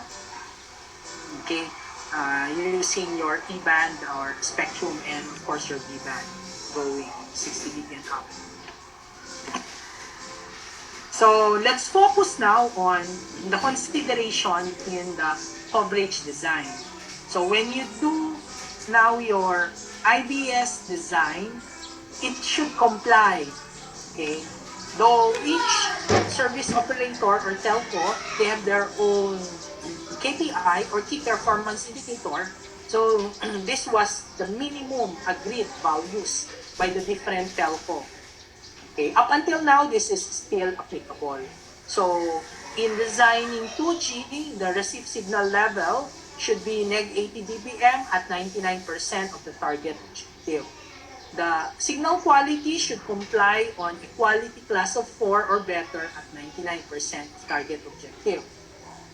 Your 3G naman, your CPH RST2, that's the equivalent signal level in 3G, should be neg 80 dBm or better at 95% of the target objective. And your CPH ECIO, energy per chip over interference, okay, it should be negative 10 dB or better. Whilst your 4G, it's neg 92 dBm or better, while your quality should be negative 12 dB or better. While your signal to interference noise ratio should be complying to 10 dB or higher. Take note, di ba? Remember yung comms natin in the graph stating between your intelligible signal with that of your noise floor. So the distance between your signal and that of the noise floor is your SINR. So, pag malayo, it means malaki ang value ng SINR mo, better yung throughput mo, maganda ang quality ng signal mo. Pag malapit or almost overlapping, interfered ang signal mo pag nag-overlap sila sa isa't isa. Okay. Also, you need to consider on a capacity point of view is a minimum grade of service. It shall be 2% or better. Okay? The lower the percentage value, the better. Now, grade of service is the probability that a call will be interrupted. In a circuit, will be being interrupted or blocked. Okay? At a certain interval. So, mapapansin mo kapag nag-initiate ka ng call, you can get through. Ibig sabihin congested yung location mo, yung serving site sa location mo. Or sometimes, bigla ka na lang napuputol. Habang kausap mo, and then biglang drop. Diba, may call drop. Ayan. So, those are the instances that if possible, we need to avoid. That's why, at day 1, during the design phase, I emphasized earlier, you need to understand number of subscriber based on floor area or foot traffic. Okay? Di bale na i-over-quan mo siya, i-over-capacitize mo. At least pagka, but of course, in terms of point of view on efficiency, you need also to consider that ito yung somehow na ina-assume mo na traffic dun sa area. Huwag naman yung super-duper na over-capacitize. Okay? So these are the standard target area. That's why, number 1 on the basic requirement in the design of an in-building is your target coverage area. So, ano ba target coverage area mo? These are samples, 1 to 16. Public access area, bar, basement, boutique, business centers, cinemas, lobbies, drivers waiting lounge, fitness, galleries, guest clinics, comfort room, etc. So, it depends on kung alin dito yung target coverage objective. So, a standard target coverage objective is the minimum target area to all these things. Unless otherwise that there is a restriction within that building, so that's where you won't be able to put an antenna. Then, of course, you have your incidental coverage, a coverage area which does not pass the minimum KPI. So, incidental lang. Thank you kung may signal or wala. That's why sometimes, merong antenna nearby fire exit para not necessary maglagay ka ng antenna sa loob ng fire exit. Or even storage room where not so many people, paminsan-minsan lang pumapasok yung tao. So you don't need dedicated antenna system in those areas. And specific also to banks, BPOs, mechanical rooms, yan. Okay, this is a sample design representation. So meron ng bagong style yung IBWave design tool, no? This is just really correlated representation for your appreciation. So hindi ko ginamit yung naka-embed na signal colors. So I use the old IBWave na planning tool. So the circle represents now an approximate coverage footprint of the antenna.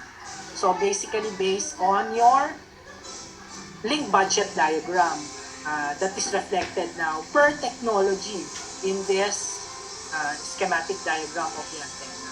So from the source, from the RF source, base station, distributed towards the different splitters, directional couplers, and towards the antenna. And you have now your EIRP values here. Ito. So, bawal mag-negative na value dito ha. No, no, no. Ibig sabihin, wala nang ini-emit na signal yung antenna mo. Okay? So, moving on is, this is a sample RF design plan for a stadium. Okay, so, there are antennas that will cover now yung mga access spaces or access areas, while the one covering this stadium Where is are my panel nuggets? antenna na nakatutok ng ganyan. Panel antenna na nakatutok pababa. Okay, to Yeah, my nuggets. cover these areas. So, Omni, sa mga open access areas, while dito sa stadium area are panel antennas. Okay? Okay, wait. There's more. Hindi pwedeng isang sector lang ha ang magko-cover dito. Oh my God. Okay? So this will cover itong mga areas dito. So you need to sectorize. Why you need to sectorize? For capacity.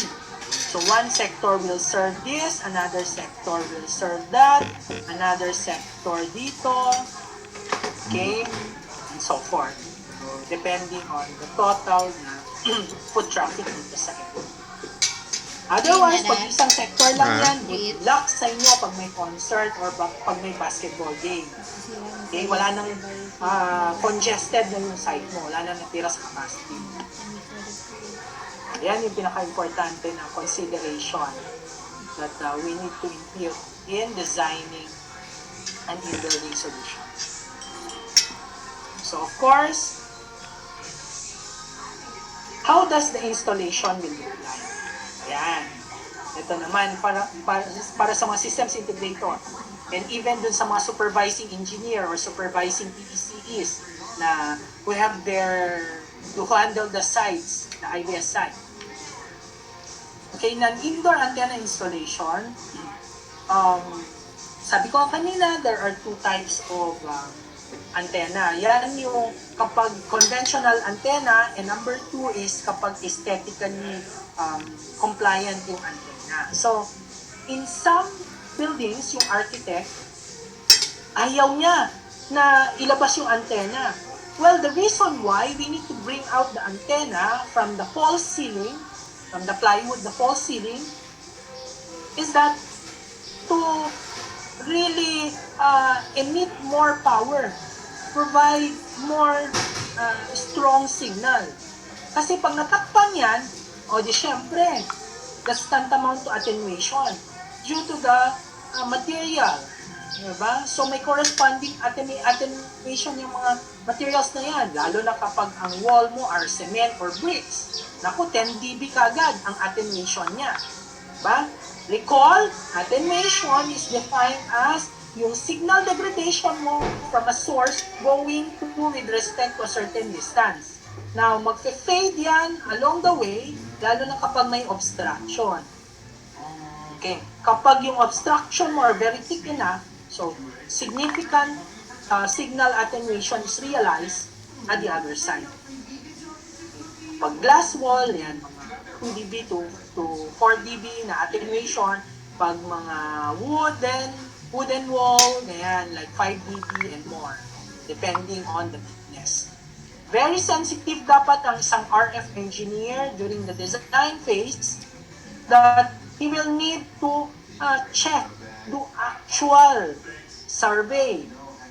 Okay? But in those buildings where there are still ongoing construction, you need to ask the civil engineer and the architect who did the structural and the architectural plan. Ano yung type ng wall? Because you will need to declare that you need to take a certain portion in the IBS planning tool. Anong type ng surface yung obstruction, mga walls. Okay? So that during the propagation of your simulation ng signal, makikita mo dun how the attenuation looks like in the fading. Okay? So, kapag nilagay mo sa false ceiling yan, expect that you need to increase the EIRP value in the link budget calculation. Kasi meron ka ng may experience na attenuation because of blocking. I mean, surface blocking ng false ceiling. Okay? So, here is the proper way to do a fixing cable to a concrete na Omni antenna. And putting emphasis bending of cable. There you can see 1/2 superflex na jumper cable connecting the Omni antenna towards the big feeder cable, which is a 1 5/8 inch. And the bracing is every 100 meters. Yan, cable brace. Etong picture na ito is an option na walang false ceiling. So, open ito. Open space. Okay? So, you can see how it bends, no? So, wag namang 45 degrees to block sa'yo. Okay, let's go to next, no?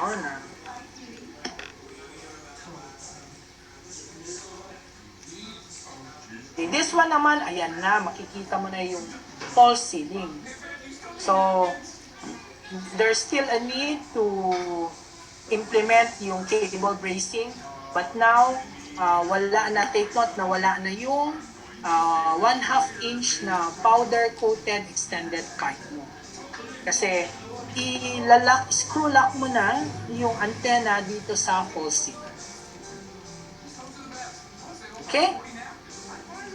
So, you have also the panel antenna or directional antenna. So, it's usually implemented on sidewalk to cover yung hallway, to boost signal on the hallway. There, on a parking space naman, this is how the pipe extender looks like on a parking space. Yan. So, this pipe extender reinforced to support it. I did not take a bath yet, So, so I don't know. in an indoor antenna installation, you need to have a front with a concrete ceiling, walang false ceiling, and you need to to brace the antenna both Omni and panel with the pipe extender. So you can see also there in the rightmost itong pipe bracket, movable pipe bracket for panel. Okay, this is applicable. Pwede i-back mo yan for an open parking or very lengthy code. Okay, these are the component dimension for a feed-through plates. Okay, this is needed for you to brace your panel antenna. Okay, you can see all these things in this book, in this Philippine Electronics Handbook on Distributed Antenna System.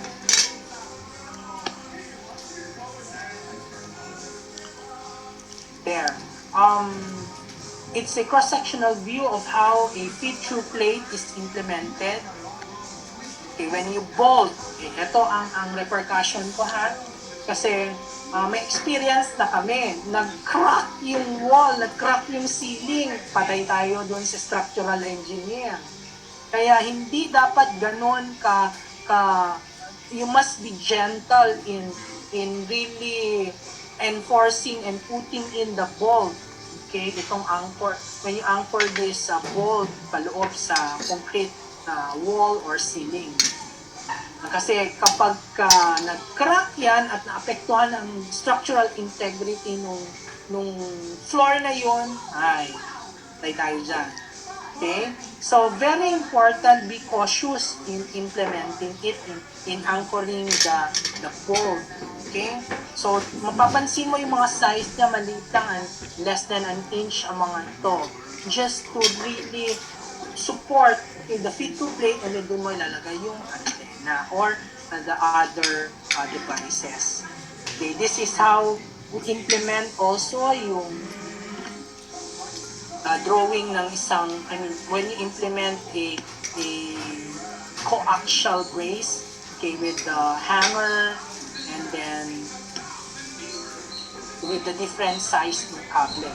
So the biggest one that we had is 1 5/8 inch, so as represented in this cable. Ito. Ayan. So, also, itong 7/8 inch. Okay, take a look. Maninipis lang talaga itong hanger niya.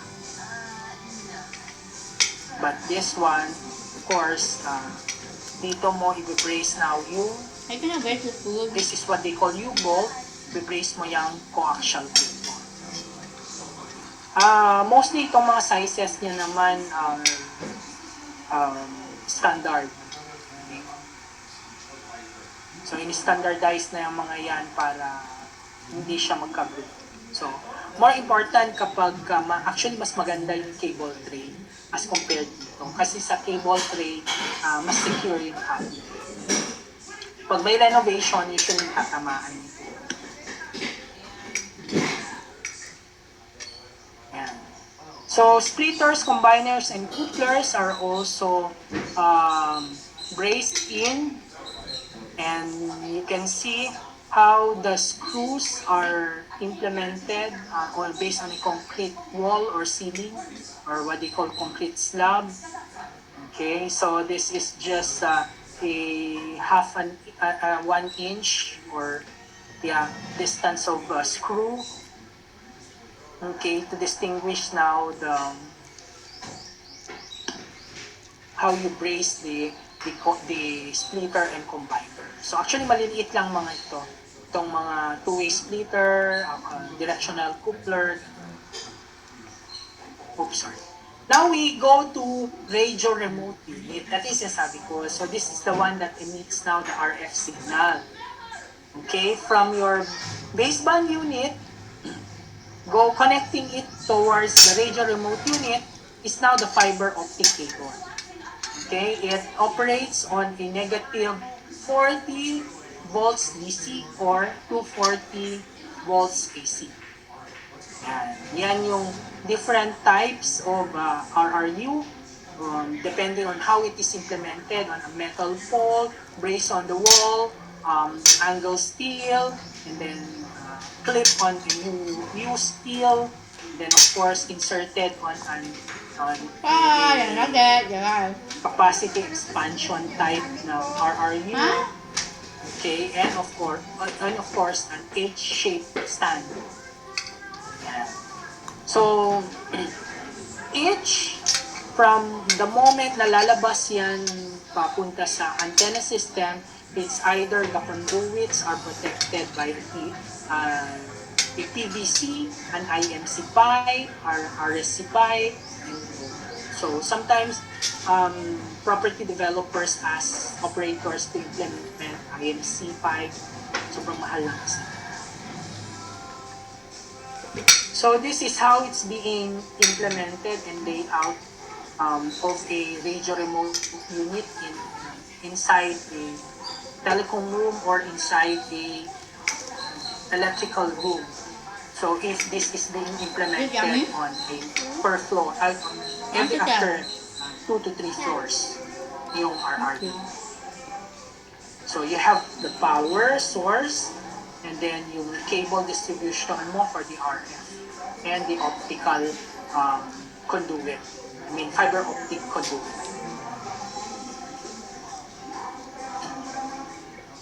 Okay, so what are the standards we need to consider in implementing IDS? One is now the equipment room. Equipment room shall be 2.5 by 2.5 by 2.5 meters. And then you have another size for your combiner room. Kasi magkaiba yun. Combiner room should be separate from each and every telco. Bakit? Kasi pagka nag-troubleshooting ka, di ba? Pan na lang. Kumbaga, respeto na lang na huwag mong pasukan yung telecom room ng kalaban. Diba? So that's why it's proper to separate the combiner room. Combiner room will be 2.0 by 2.0 by 2.5 meters. Yung size niya. Length, width, and height. So this is a typical representation of an equipment room. Cross-sectional view. So you have rectifier, transmission, equipment, your 2G, 3G, 4G equipment, and so forth.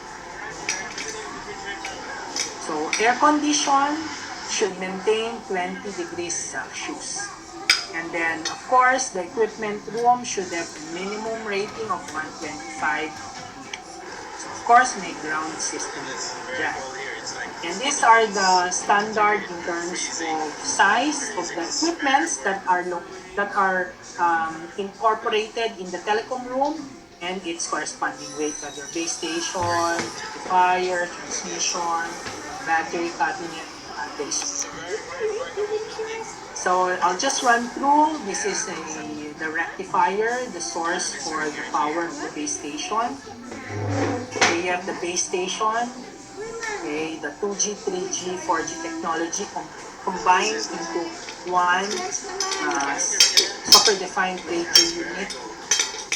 And of course, your air condition, it can be in split type of aircon or normal aircon. So your air condition unit should have opening of 432 millimeters and 664 millimeter wide.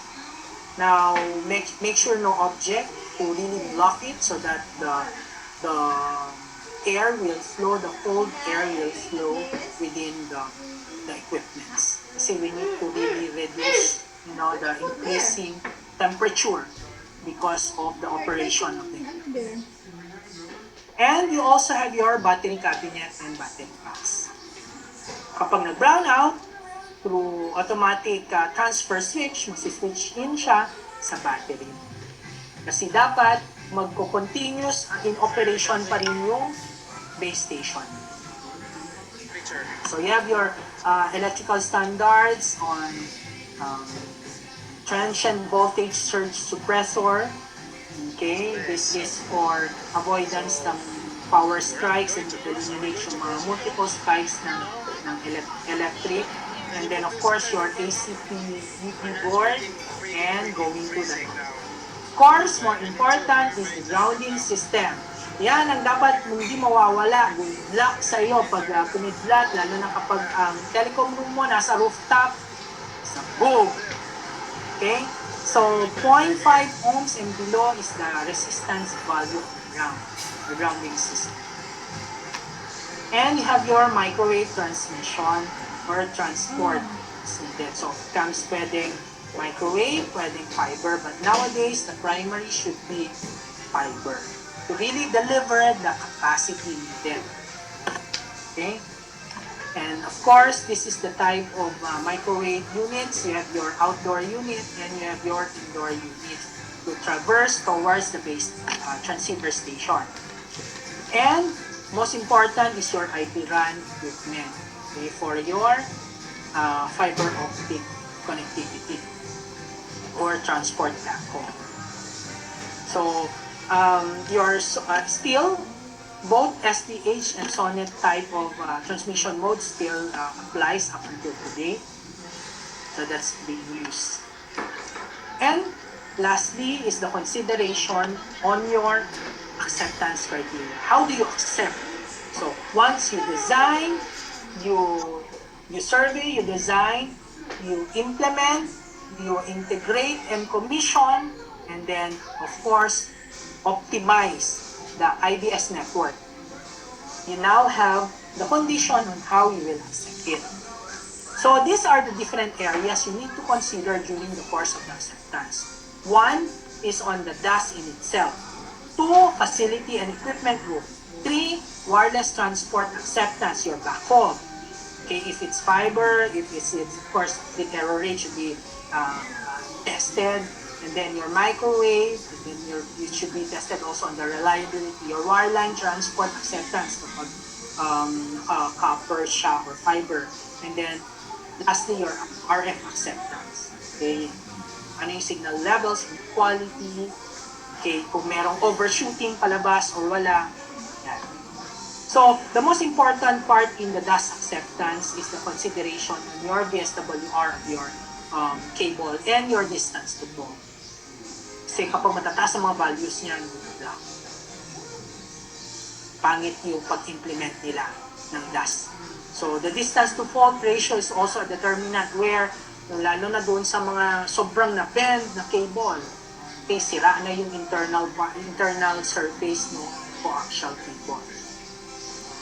So, on the RF acceptance, so I want to focus on this one kasi this is the most important part of the whole acceptance of DAS. Kapag hindi pumasa dito, hindi accept ng operator yung design and implement mo na distributed antenna system. So, in 2G, it must comply on neg 85 or hindi pa natin kanina, neg 80 I should say.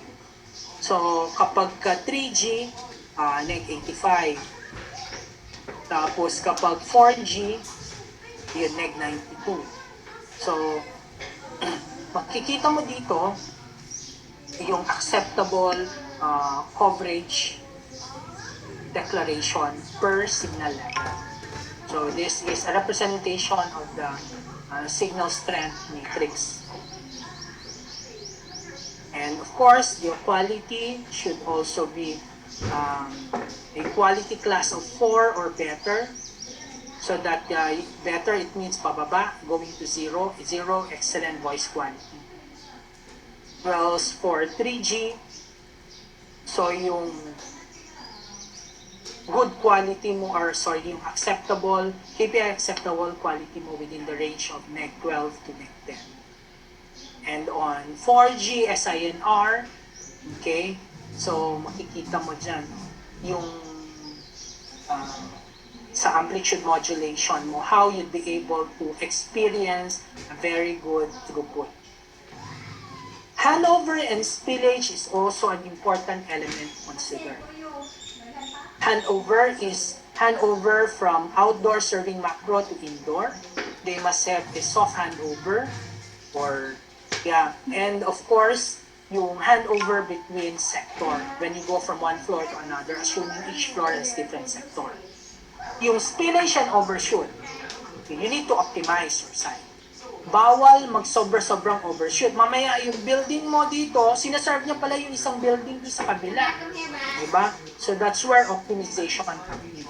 Spillage kapag may outdoor, okay? I mean, yung nag-spill out, going outdoor, yung mismong signal mo is coming from the DAS. Okay. Yung nag-overshoot naman is yung macro outdoor going indoor. So you need to optimize both ways. Increase mo yung output powers indoor mo para siya ang best server. siya ang dominant site na mag-serve doon sa building. Okay, these are sample test results for your appreciation, no? So basically, you have your maximum downlink throughput. Okay, as you can see, that's represented here at the rightmost. So yan yung yes.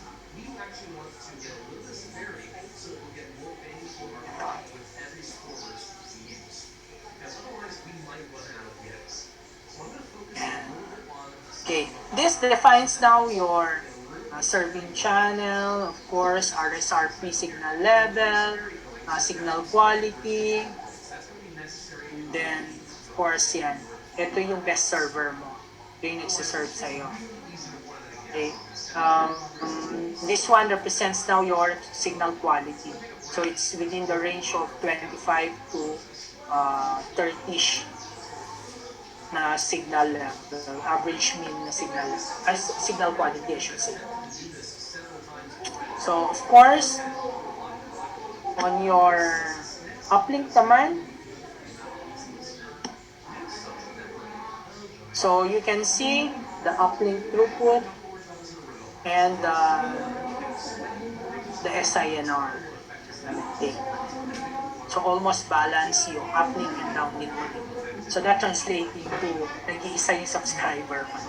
Pero pag nag-load na yan sa network, okay, syempre bababa yung throughput mo. Kasi shared capacity yan. Okay, RF is R. Okay, these are the general safety precaution and practices that is enumerated in the book and a consideration in terms of doing and implementing the works for in-building solution. So there must be a required warning sign. You need to look on the building during implementation and also put signs on the cables, antennas to distinguish which are dangerous and which are non-dangerous. And also there are stickers that are assigned in each type of devices, especially working inside telecom room. Okay, always be careful sa electricity. Okay, when you work on the power of the DAS, always be careful. So far, wala pa naman ako narinig na nakuryente. Except yung nakuryente lang, ay nakuryente dahil sa nahawakan niya yung electrical distribution. So, outdoor. Pero sa indoor, so far, wala. Pero may mga nakita na ako na mga nabuhusan ng pintura, ganyan, kasi hindi nila tinitignan na may nagpipintura pala while they are working also on the task. So, you must need to consider also yung mga electronic equipments, okay, test and measurement to really check, okay, the condition of the site, to validate whether or not naka-on, naka-off, or it's in operation. Okay, also, take a look at every corner, especially when you are doing implementation. Okay, next is working on energized equipment. Yun nga yung in-emphasize ko earlier. And then especially also on the energizing. This is during the course na you're testing the battery supply. May mga equipment kayo to test, ha? Bawal hawakan mismo yung nozzle ng battery to block sa'yo, goodbye earth ka, ginawakan. Okay, I'll just pass through on this one. But the most important is you need to ensure you follow safety rules of the building, you follow safety rules of the telco operator, you follow safety rules in doing and executing your job to avoid injury or any other untoward incident. Okay? So that's your primal responsibility. Now, on the actual IBS deployment, I just want to share how this were being done and what are these kind of buildings where we have implemented different types of solutions. Okay, Israeli building, first green building with full DAS, passive antenna system, having 2G, 3G, 4G technology within. Okay, you have the Gramercy Residences. Ito ang gusto kong i-showcase kasi kapag pupunta ka doon sa rooftop na bar 71 ang tawag doon sa Charlotte Plus yan. May signal ka sa elevator. And I'm so proud of the things we've done there. Okay? So, every 4 floors may antenna, panel antenna nakatutok sa elevator sidewall. Okay, para from basement 1 up all the way to the highest floor, may signal ka. Full bar ha? Hindi choppy. Kapag mag-initiate ka ng call, hindi choppy. So, each and every area are fully covered. And of course, our building naman, state-of-the-art yan. Okay, having 2G, 3G, 4G, and 5G technology. So, state-of-the-art in building, hybrid, passive, active. Kanina, I forgot this is pure active, pero using yung kumbaga, specialized equipments for the active gas. And this one, mga specialized boosters. And this one, hybrid, passive, active. So, yung in-explain ko earlier, na yung RRU mo are distributed within each and every floor. So what are the challenges that we encounter? Number 1, the antenna system. Ayaw ng architect na makita. Eyesore daw, sa itago mo. Yan. Cable route, bawal dito. Lumiko ka. So hahaba yung kable mo. More attenuation, more losses. Lift challenges, ayaw ng property na magpalagay ng any other na antenna dyan. Kaya most of the time nilalagay yung antenna sa elevator lobby.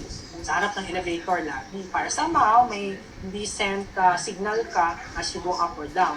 Telecom room, limited space. Sometimes hindi na-follow yung standard.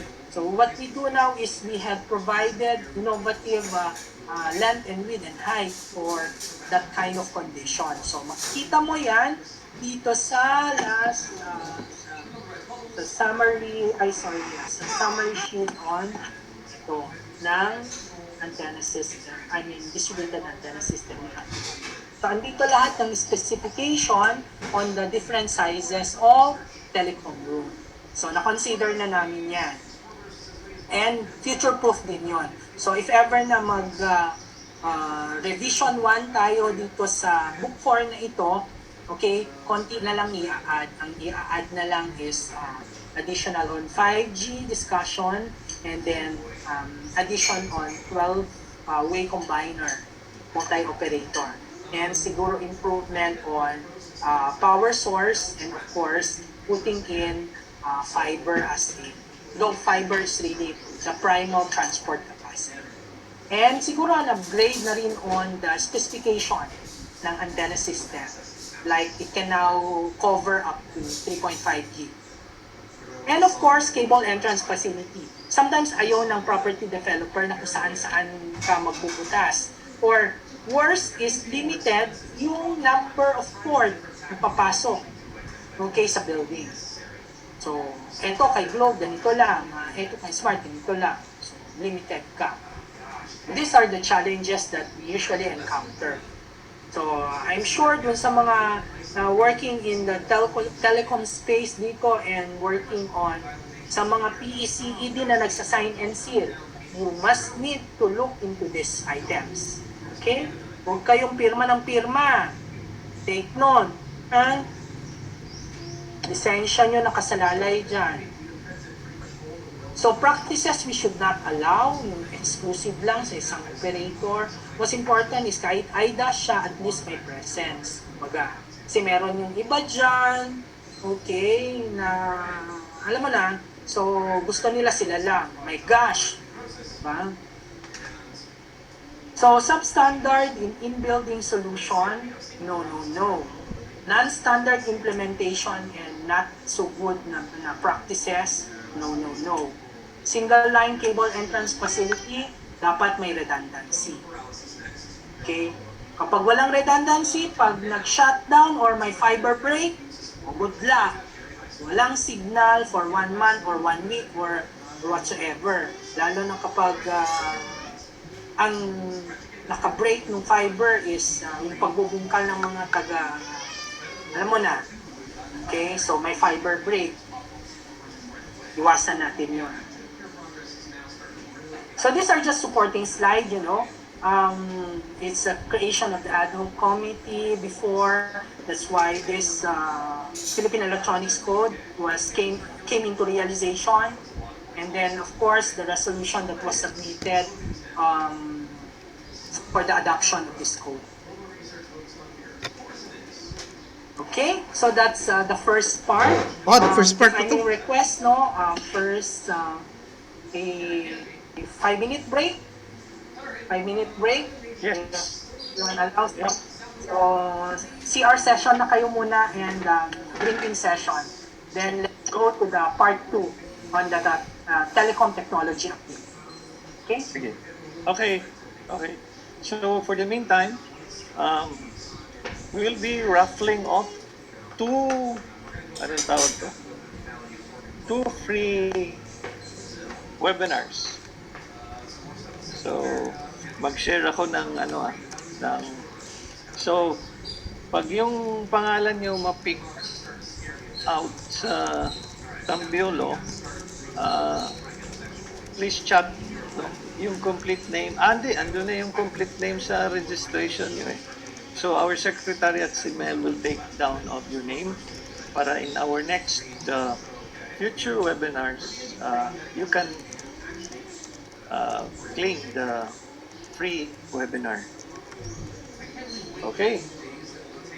Sana ba yun? So, here is yun. Sige.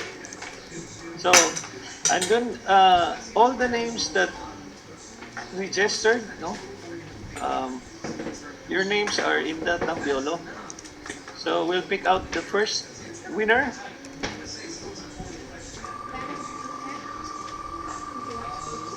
Parang peryahan na. Wala nang perya karon eh.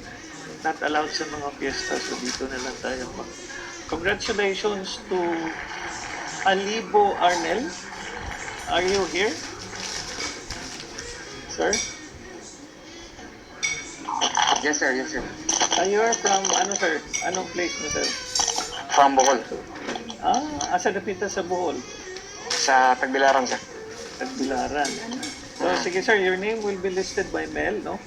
So, anytime na... Actually, our next webinar will be on May 22. It will be the colleague of Engineer Tan.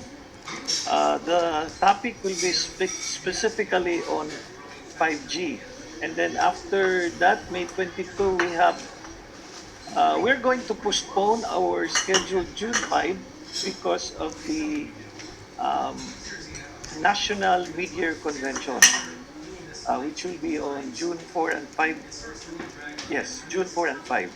Today, Mid-Year Convention. So just check. So congratulations, no? Sir Arnel Alibo, no? Thank you, sir. Okay. Mel has taken down your name in case you will claim in the future. Okay.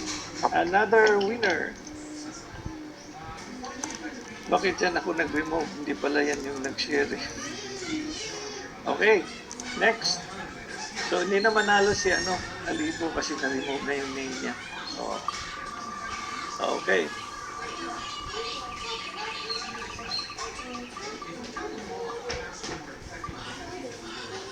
Next winner, Villa Gonzalo Sean. Sean man na pag-pronounce, no? Sir, are you here? Yeah. Yes, sir. You are from... Leyte. Asa napita sa Leyte, sir? Bye-bye, sir. Oh, bye-bye. Kumusta na sa bye-bye? Wala na ba yung checkpoint? Lagi na checkpoint, sir? I have a staff who lives in Albuera. There was a time I wanted him to go to Maasin, pero stricto, no? So congratulations, sir. No, you can claim your free webinar. Anyway, Mel, you know Mel naman, no? Pag-register has taken down your name, has noted your name para claiming in the future, free na siya. Yes, sir. Okay. Yes, sir. So, again, thank you for coming and then, sige, uh, as a bonus, we'll pick a third name. We were not able to have a webinar last month because of approval issue, no, with the CPD Council. Cascara Raymar. Cascara Raymar. Are you here, sir? Yes, sir. Hello. Sir, you're from Sir, from Riyadh. Riyadh? Now? Riyadh, that's Saudi. Okay. So, it is 5 a.m., 6 a.m. Now po, 5:30. No, 6:30, sorry. 6:30. 6:30. Pero papasok ka pa mamaya, sir. Hindi po. Apo. Day off, sir. Day off. Day off, di ba yung day off sa Middle East is Friday? Hindi. Apo. Sa'yo. Anong day off mo, sir? Ano? Friday, Saturday? Friday and Saturday. Okay, swerte ka. Because when I was in the Middle East, yung holiday, ang off lang talaga namin is Friday. So, Monday, Apre na po ang portahan. Saturday to Thursday. Oh. Diba? Sir, by the way, sir, Sino what do you magsira? do in Riyadh? Kapuyan ako public Yes, sir. Portahan, Papa. Actually, kaya po ako nag-join dito sa webinar na ito dahil ang work ko is it's related din sa public Wi-Fi. So, we work also with contractors and we are also doing PAT. So, that's why this webinar is very helpful. And meron akong mga natutunan na pwede kong magamit sa work ko. Oh, same tayo, sir. Marami din akong although I'm into IT, pero well, in the future, you know that you need those things, no? Especially now that buildings are ang dami ng buildings, di ba? So, sir, from the Philippines, anong province ka, sir? I'm from Quezon Province, Baler? Hindi. Tayabas City. Tayabas? Tayabas. Yan ba yung sir, yung may say, let me see, may isang lukban dyan, yung pansit habhab? Dadaan. Opo. Tama po, sir. Lukban, Quezon po yan. Lukban yun, Lukban, Quezon. Actually, yung na-remember ko, you will pass through Pagsanghan di ba? In going there, di ba? O hindi na ako nakapag-travel, sir, for more than a year. Talagang 100%, mga say 98% work at home. We just go to the office kung may kailangan talagang physical, So, sir, congrats. Engineer Tan, we raffled off 3 webinars and that was our 3rd winner. And he is coming from Riyadh, Saudi Arabia. And yeah, he appreciated, his feedback is the presentation was good, no? Talagang magagamit niya sa work niya. Thank So, you. Engineer Tan, thank you. Congrats sa Engineer Cascara. Yeah, Raymar. So, Thank you, sir. we had 3 winners sa paraffle namin. So, I'll stop sharing, no, Engineer Tan. You can go Okay. ahead. So, please do.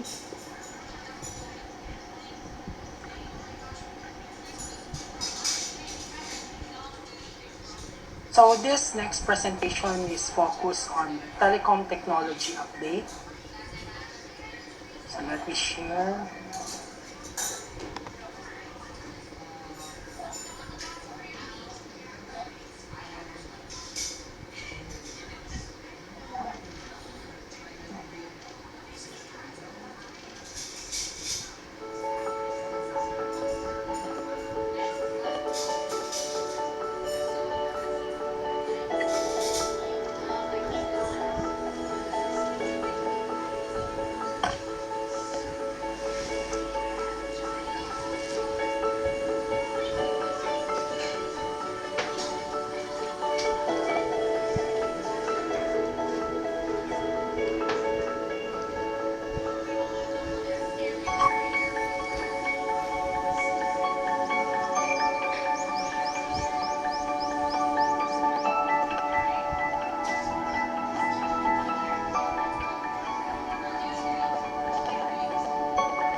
Okay, good morning again, everyone. And the topic of discussion is focused now on telecom technology update. So I will now wear the hat being a Globe Telecom employee. So that's why in some of the videos later, you're gonna see it's more focused on how we see technology in the future and what we have today. So it all started way back then.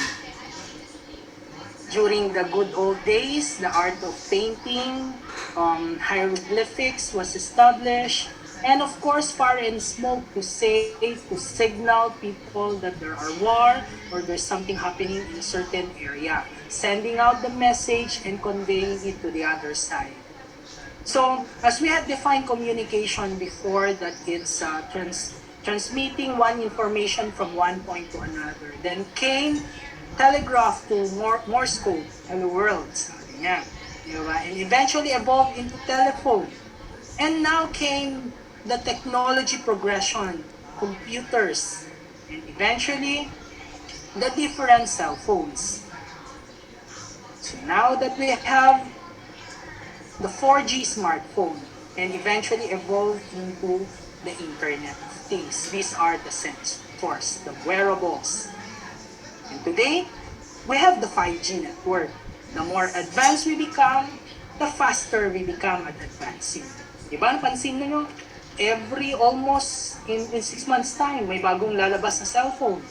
Diba? So dati, mabagal yung technology progression. Now, sobrang bilis. We have 5G network. Parang kailan lang na pinag-uusapan ng 5G. And today, I'm also part ng engagement on 6G. Diba? So let's just look at the snapshot of the Philippine telecommunication. Okay, way back 1879, Eastern Extension, Australasia, and China Telegraph Company, now Cable and Wireless, granted Spanish to construct submarine cable to connect Philippines and Hong Kong. And today, okay, we have ilan na ba? Active operators, Globe, Smart, PLDT, and of course, Dito Telecom, and PTNT, and is coming in also, of course, Converge. So, dumadami na. Diba? That's how also competition had significantly evolved, aside from technology. During those days, we were the undisputed texting capital of the world. Ang mga Pinoy talaga, oh. Diba? The best pa rin. And up until to date, no, we are number one in terms of the total number of hours, okay, per day, browsing the internet, doing Facebook update, Instagram, and of course, mobile games. So look, 9 hours. So it means during office hour, hala, chika-text ka, hala, i-update mo ang Facebook mo at Instagram. Or doon sa mga chika bells natin dyan, Twitter. Diba? So, all these things really pile up to become yan. Number 1, 9 hours and 45 minutes. Grabe ha? Parang your internet, your life is internet. Your internet is your life. Gano'n lang nangyayari. So of course, starting from the internet connectivity where everywhere in the world, people are connected.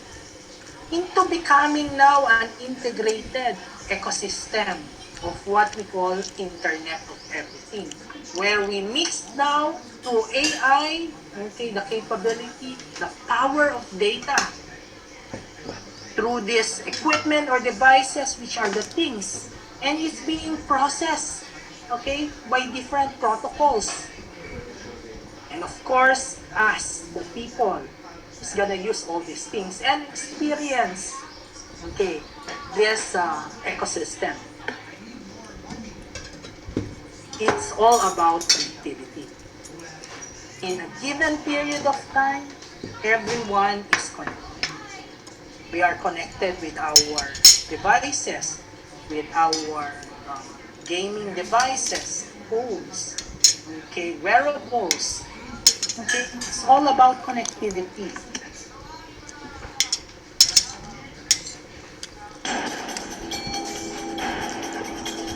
Wala talagang cause and effect relationship. Even before itong naglabasan itong mga cell sites, mga cellular phones, meron ng cancer eh. So, how can we be sure na ito talaga yung pinanggagalingan?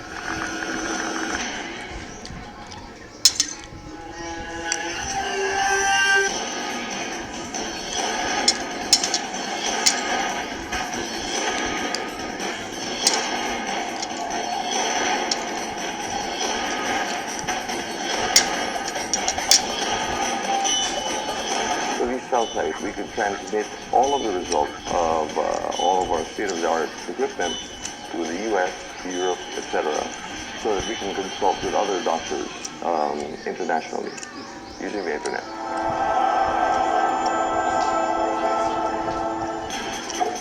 If it's a life or death situation for patients alone, and if our doctors can be contacted for consultation, then it may mean someone's life.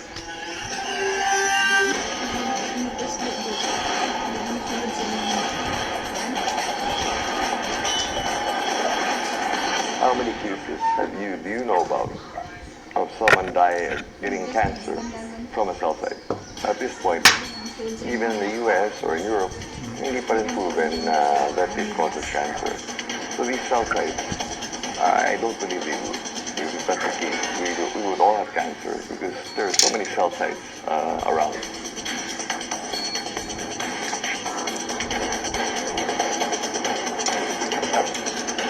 I don't believe they should be afraid of cell sites. If that's the case, we already should have had marked increase in cancer cases, if that's the case. And we do have a cancer unit.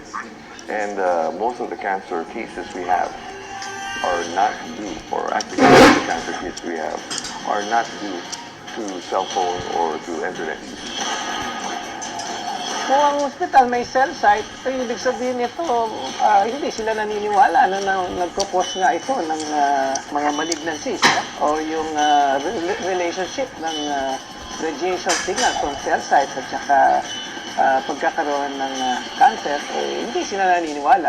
Yung benefit na ibibigay sa kanila, especially dun sa mga diagnostic at mga laboratory examination na kailangan nilang makita right then and there.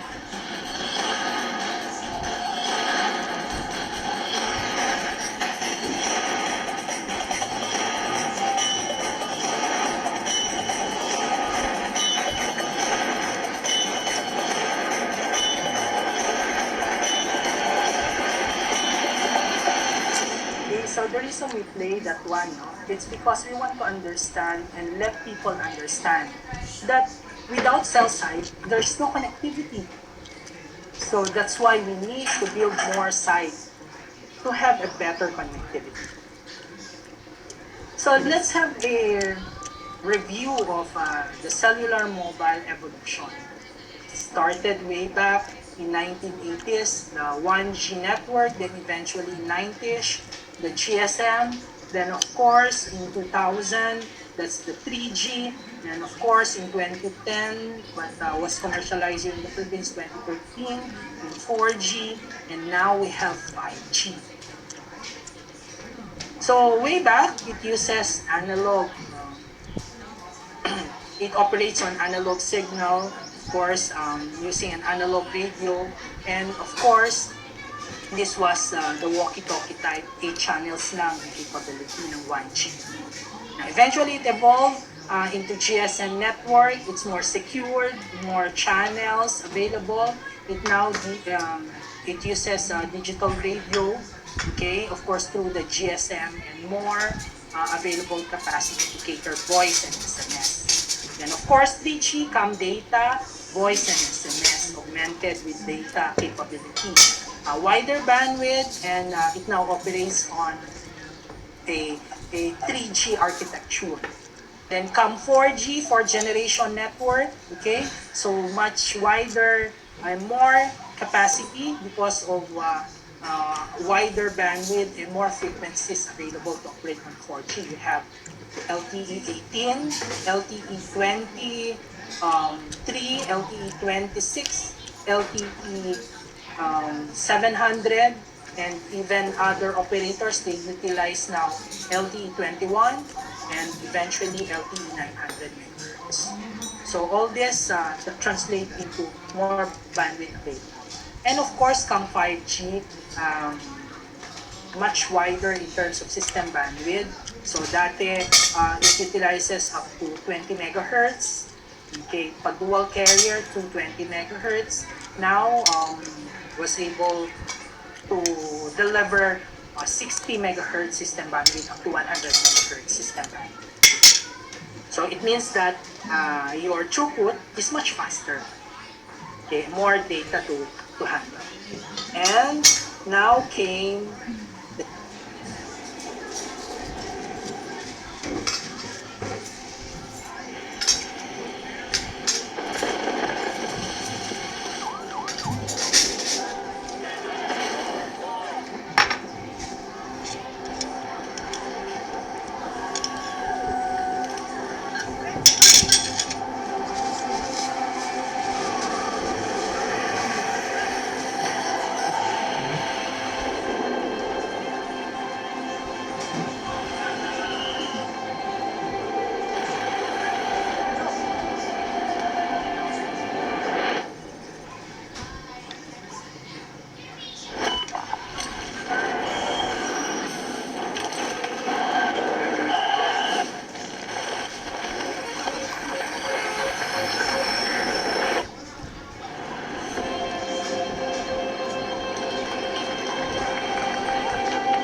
So with the pandemic, before we used to do face-to-face meeting, face-to-face collaboration, it accelerated now the digitalization. We resorted into Zoom meeting, MS Teams, Google Hangouts, and all other mechanisms out there because of the pandemic. So indeed, with the changing landscape and architecture, before we used to do mail post, telegraph, telephone, and now real-time contact virtual. Okay, to communicate to our doctors, okay, top hospitals, the likes of St. Luke's and Medical City and Makati Med and all that, they resorted now into telemedicine. So of course, with the aid of other support applications like Consulta MD, so everything went digital. So what awaits us? That's the big question mark. We talk about connectivity, realizing the prevalence of digitalization, and of course, now when the big question mark is, what's out there? So on the global scale and global outlook, they're now to solidify what is the killer app for 5G. Networks are now transformed to become virtualized with its virtualized functionalities. And everyone is also talking about intelligent connectivity that includes now your intelligent city, okay, your different IoT, and now also innovations with regards to different processes, models, new business models on Telco 4.0. Kung may Industry 4.0, may Telco 4.0 din. So, 5G is more than, faster connection. Beyond that is the opportunity to deliver different use cases and applications. So, not only on connectivity, but likewise also providing now a converged solution, combining the power of cloud and the capability of artificial intelligence to deliver, the different applications that will be discussed further. So these are the key segments and ecosystem in experiencing 5G.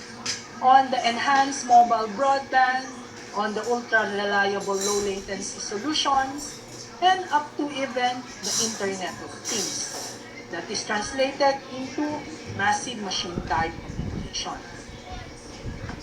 So let's drill down on the different use cases focused on enhanced mobile broadband. So this is providing now higher capacity to customers as realized when we activated 5G, higher user mobility, and likewise also the enhanced connectivity. That will now, as a result, deliver better broadband everywhere, enhanced multimedia, especially when you watch movie through Netflix, YouTube, okay? And sooner or later, when everything will be put in order after pandemic, there will be concert out there, so live concert or live virtual concert, I should say. So 5G can be of help. So we also have this Internet of Things. Yan, yung mga sensors natin.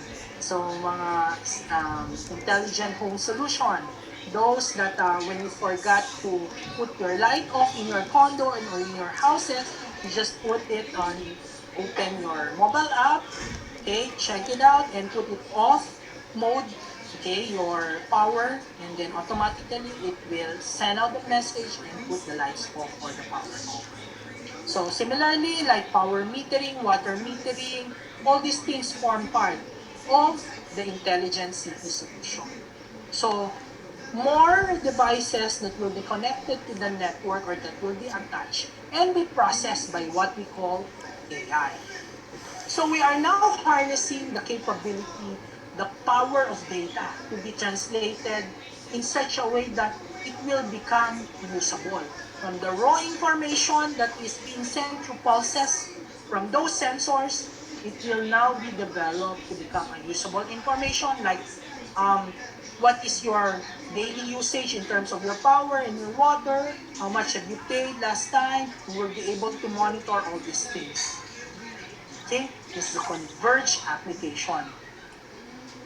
And also, lastly is the ultra-reliable low-latency communication. No. So Just putting prevents you in from precision, low-latency getting the virus or getting very and sick. likewise also real-time processing. The likes of cloud gaming. Diba? Sa cloud gaming, kapag nag-buffer na yan or nag-latent ng konti, nag-delay, so talo ka na, di ba? I'm sure makarelate yung mga mga gamers dito na participant. And even on AR, VR.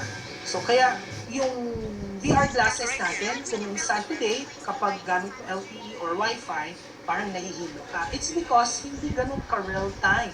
Okay, yung visual mo, kaya nahihilo ka. But with the recent testings that we did, no, maganda yung naging outcome ng AR, VR. Okay, hindi ka mahihilo. Kasi real time na ma-view mo yung image. And sooner or later, driveless car, or this is what they call connected car. Connected car. So today, kung mag-connected car ka, pag nawala ka ng signal, by Earth ka na.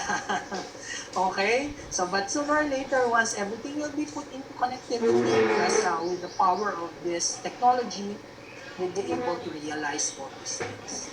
So all these solutions will be provided by the power of 5G. Okay, once it will realize, it will really help, enhance the whole ecosystem. So all is being developed to become virtualized dati.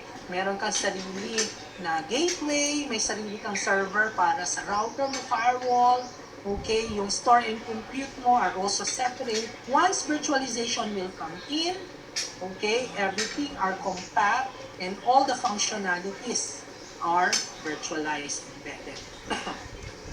So yung store and compute mo, dyan na lang. No. And of course, delivering low latency capabilities, bringing in your edge computing, multi-access edge computing, straight near the site or on-premise. This is to deliver now the low latency application.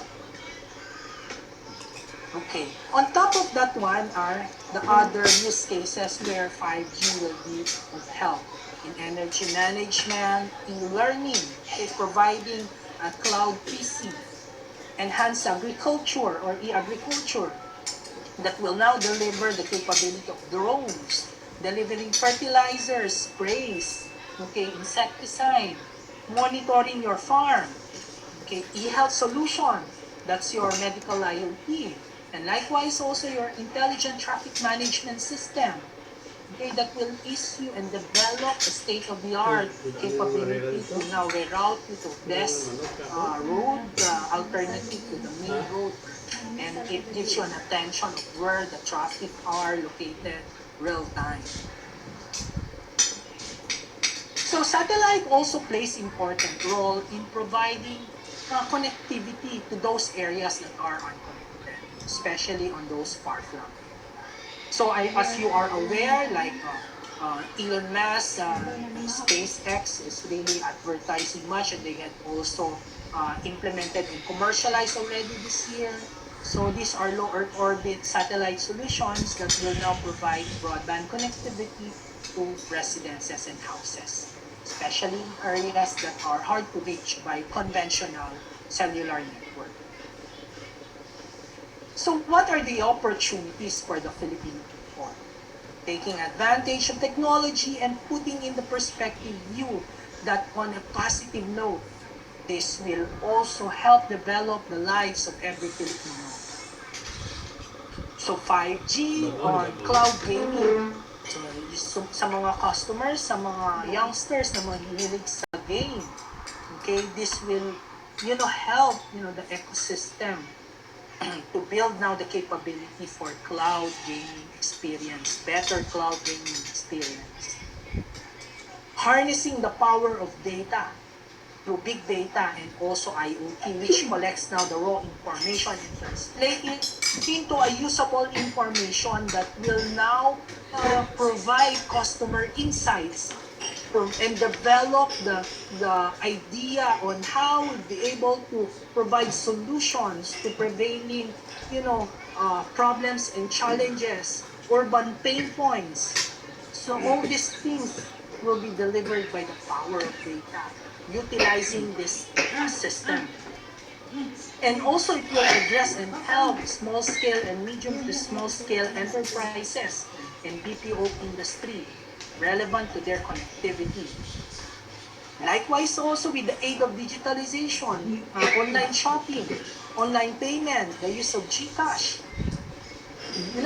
There was a significant spike on the utilization of GCash during the pandemic. So of course on the people who are, or us engineers who are going towards building our own businesses, an opportunity to become subcontractors or systems integrator.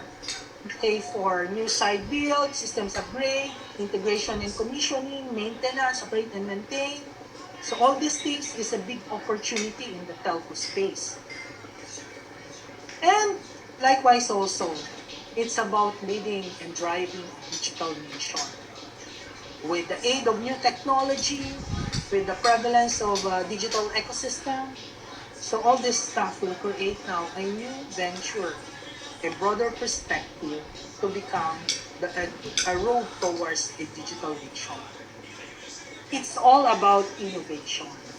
So for those young engineers, or not so young but still innovative thinker, might as well, you're gonna start your small business or build a startup business with your innovation or innovative ideas.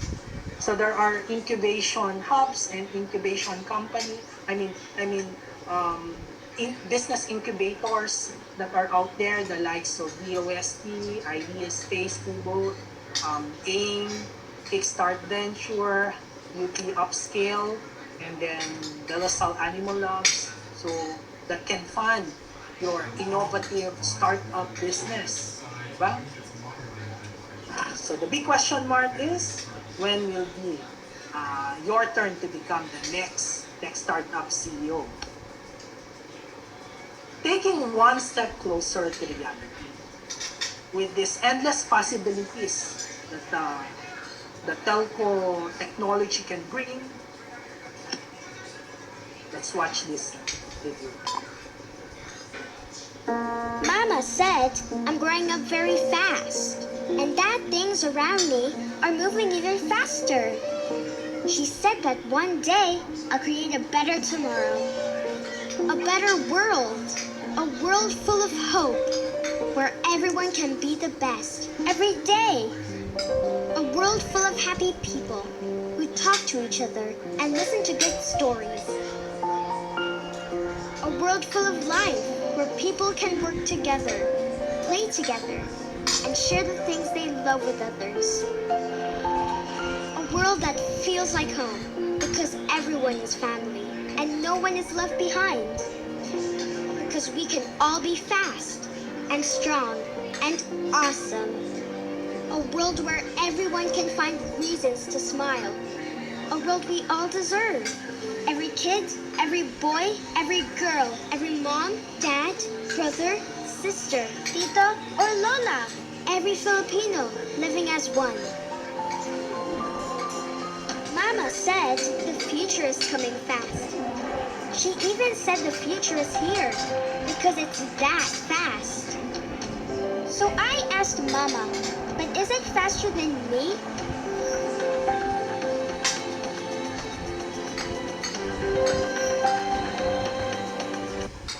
Okay? So beyond that is taking one step closer towards reality, bringing the capability of technology in the different segments or sectors, like revolutionizing hospitality. Sooner or later, you'll see digitalized hotels where you have your pad and then you just order or book in your hotel accommodation. So robot will entertain you. So even abroad, they had implemented this one. Taiwan, Korea, U.S., and Japan, of course. Those are the key implementer of 5G. And likewise, also modernizing our public sector, bringing in the capability of IoT and 5G into the community, okay, safeguarding them from home to buildings, intelligent buildings to the building management systems, okay, power meters, water meters, sensors, flood monitoring, and then sensors for retail, aside from those online shoppings, okay. So bringing in these solutions to solve, urban pain points. So the different segments from energy to mobility, okay, to water, to public services, buildings, and data centers. Okay, form parts now the ecosystem of enumerated on how we'd be able to deliver and resolve these pain points. Safeguarding the citizens through the use of dati CCTV. This time, it had evolved into video surveillance and analytics with the capability of facial recognition. Okay, so this one is to deliver and safeguard the citizens. Identify criminals. Okay, so all these things translate into bringing in a safe city solution.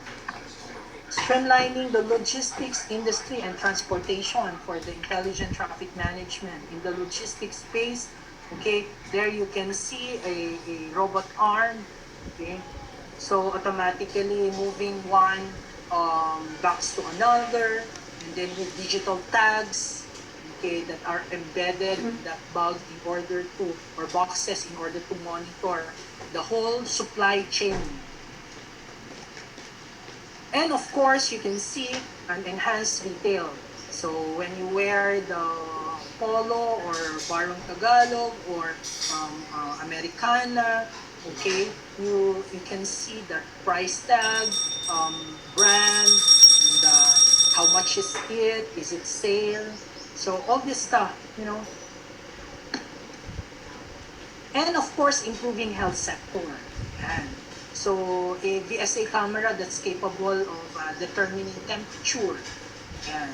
Aside from facial recognition, doing live surgery with the aid of robot. So that's byproduct of ultra reliable low latency capability.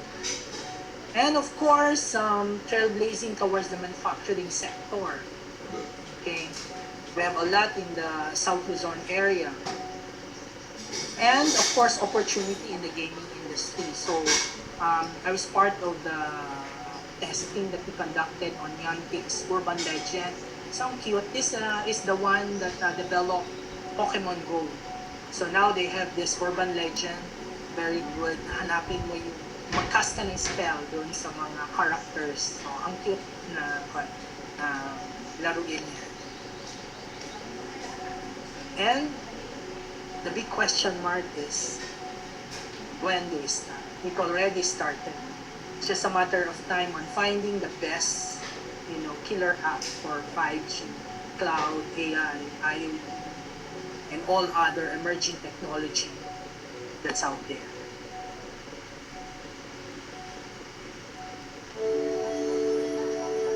Is your heart ready for chasing the impossible? Can you see clearly? Chasing the impossible. Hold out your hand, closer than ever. Nothing's unreachable. It gets even better. Your dreams are far.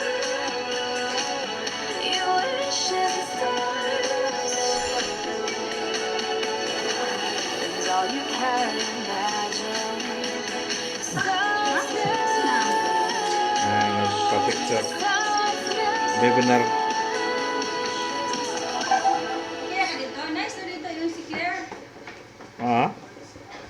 Now the question is, how will technology transform our lives?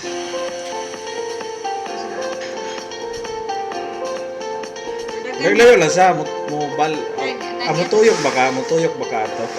Nasa sila kagalingon nila ang kuan. Okay naman siguro kay front man pud sila pud sa kanang dagat.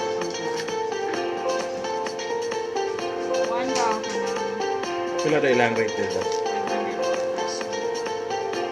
Apil na meals na na. Apil bata or adult lang?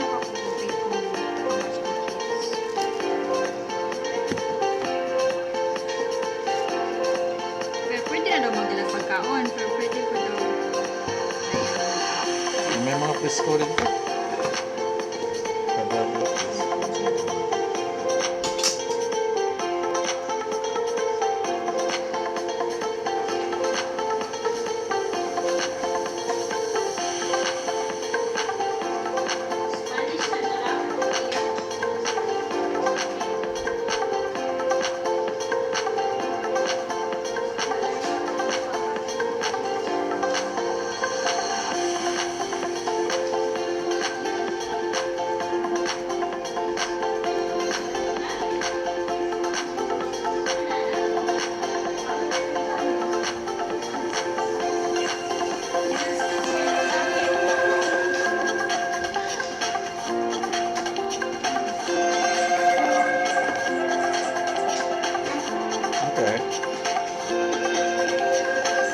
Diyan na lang ta. Ito mo sponsor? Mapa-sponsor ta? Ano ka tayo siya? Okay, sige. Next year na lang kay kanang nanay ko.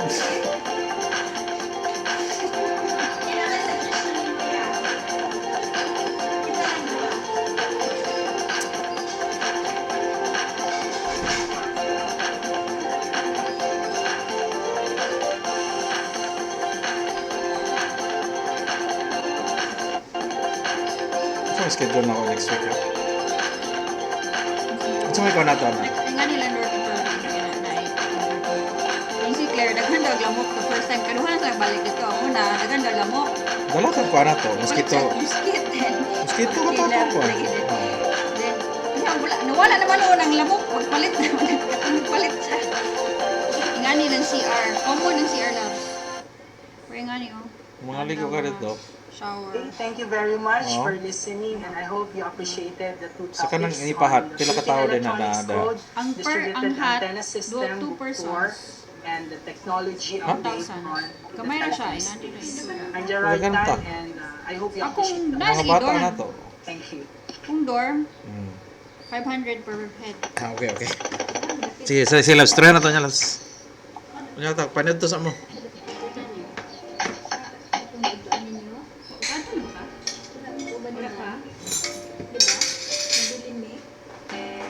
Hi, thank you, Engineer Tan. Sorry. That was quite a full pack, no? Morning. And by the way, segue no, to the presentation of Engineer Tan. Our next topic will be on May 22. It will be by the colleague of Engineer Tan, si Engineer Rick Ano naman ang electric fan? Gerard, no? Sir Gerard. So, tamang-tama, yung last slide ni Engineer Tan is all about 5G. So, on May 22, our topic will be on 5G. Yes, the whole morning. So, Nga naman ang speaker. Isang 5 ka oras. our certificate of appreciation to Engineer Tan for his, that was a 3-hour marathon. So we don't have much time for Q&A. And we'd like to thank the participants until now, they're still here, even if it's 12 noon Wala ba already. si Mariela? So, here is our,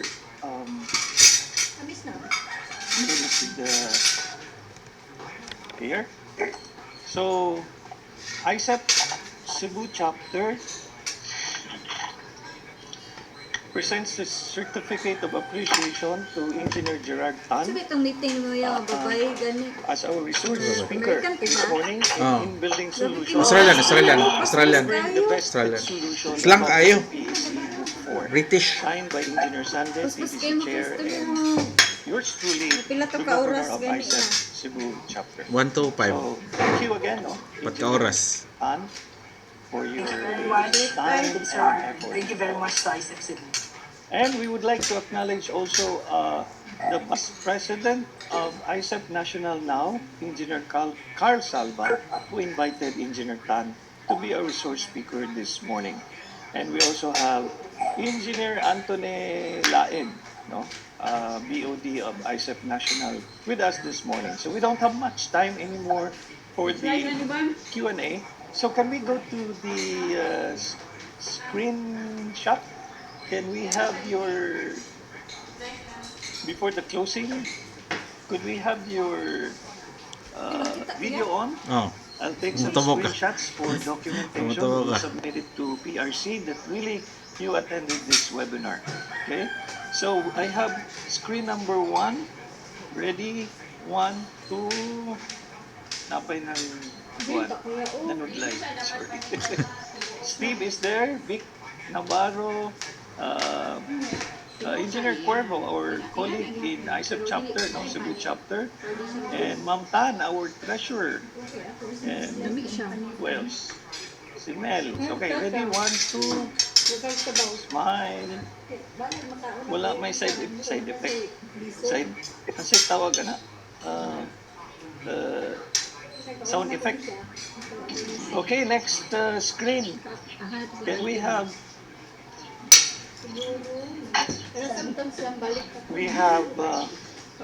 on this panel we have Engineer Laid, I think. So again, ready, 1, 2, smile.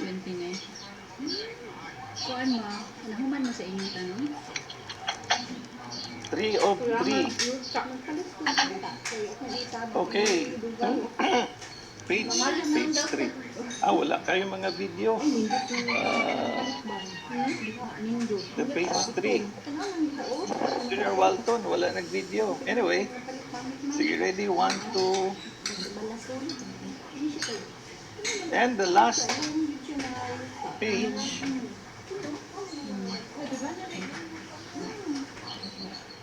we have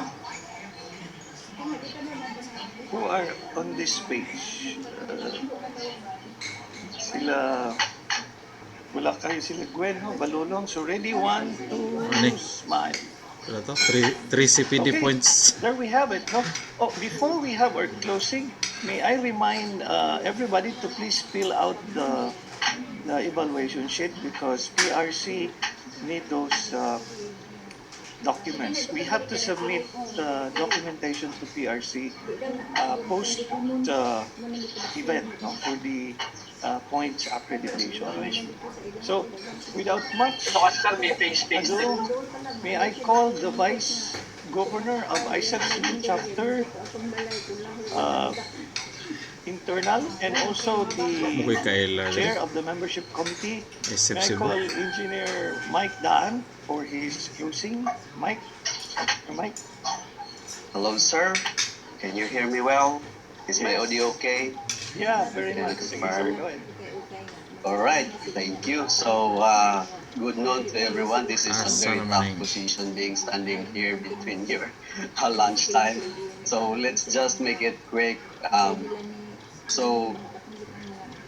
Basically, I'd like to thank Gov Julius and to all the Technical Development Committee chaired by Dr. Roger Sandy and to all the chapter members that are here who participated with us in today's technical learning presentation, which is delivered by Engineer Gerald Tan. So basically, the advancement of everything in the mobile communication technology is really the millennial drivers now for our social and economic development. And being electronic professionals, we are in the forefront of this delivery and development of this technology, and along with these services that, which is basically the use cases that we will be experiencing moving forward.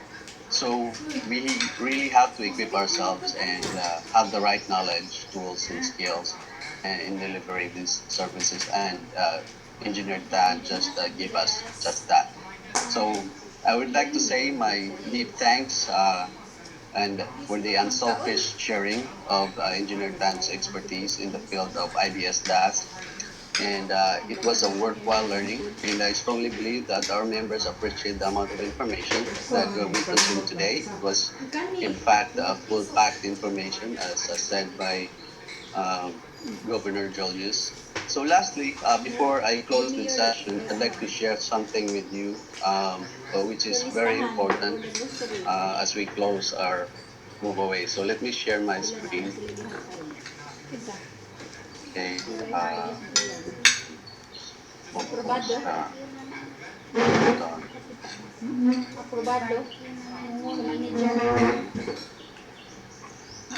Like to share my screen. This is in the window, an announcement of.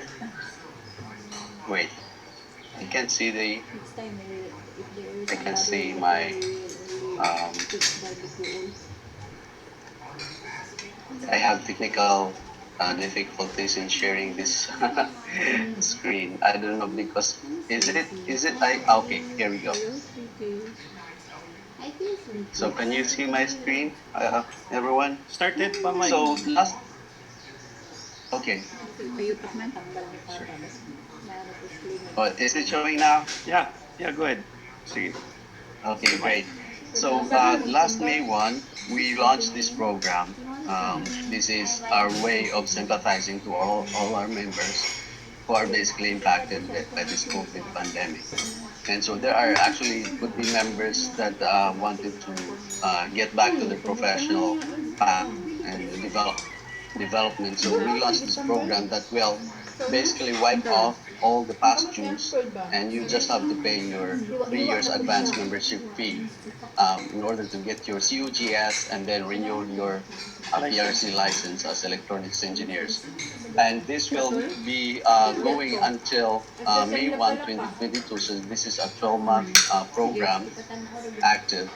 And so I'd like really to encourage every members, if you have friends who are still haven't yet renewed their membership, get this word out to them. We have shared this in our social media accounts, in Facebook as well as on Twitter. So yeah, take advantage of this because this is just for 1 year, and hopefully there will be many of us that will get back to membership and get started on the learning of the new technologies that are coming up very soon. And the next program that we're going to be driving is launching a survey to all our members. This survey is very important in understanding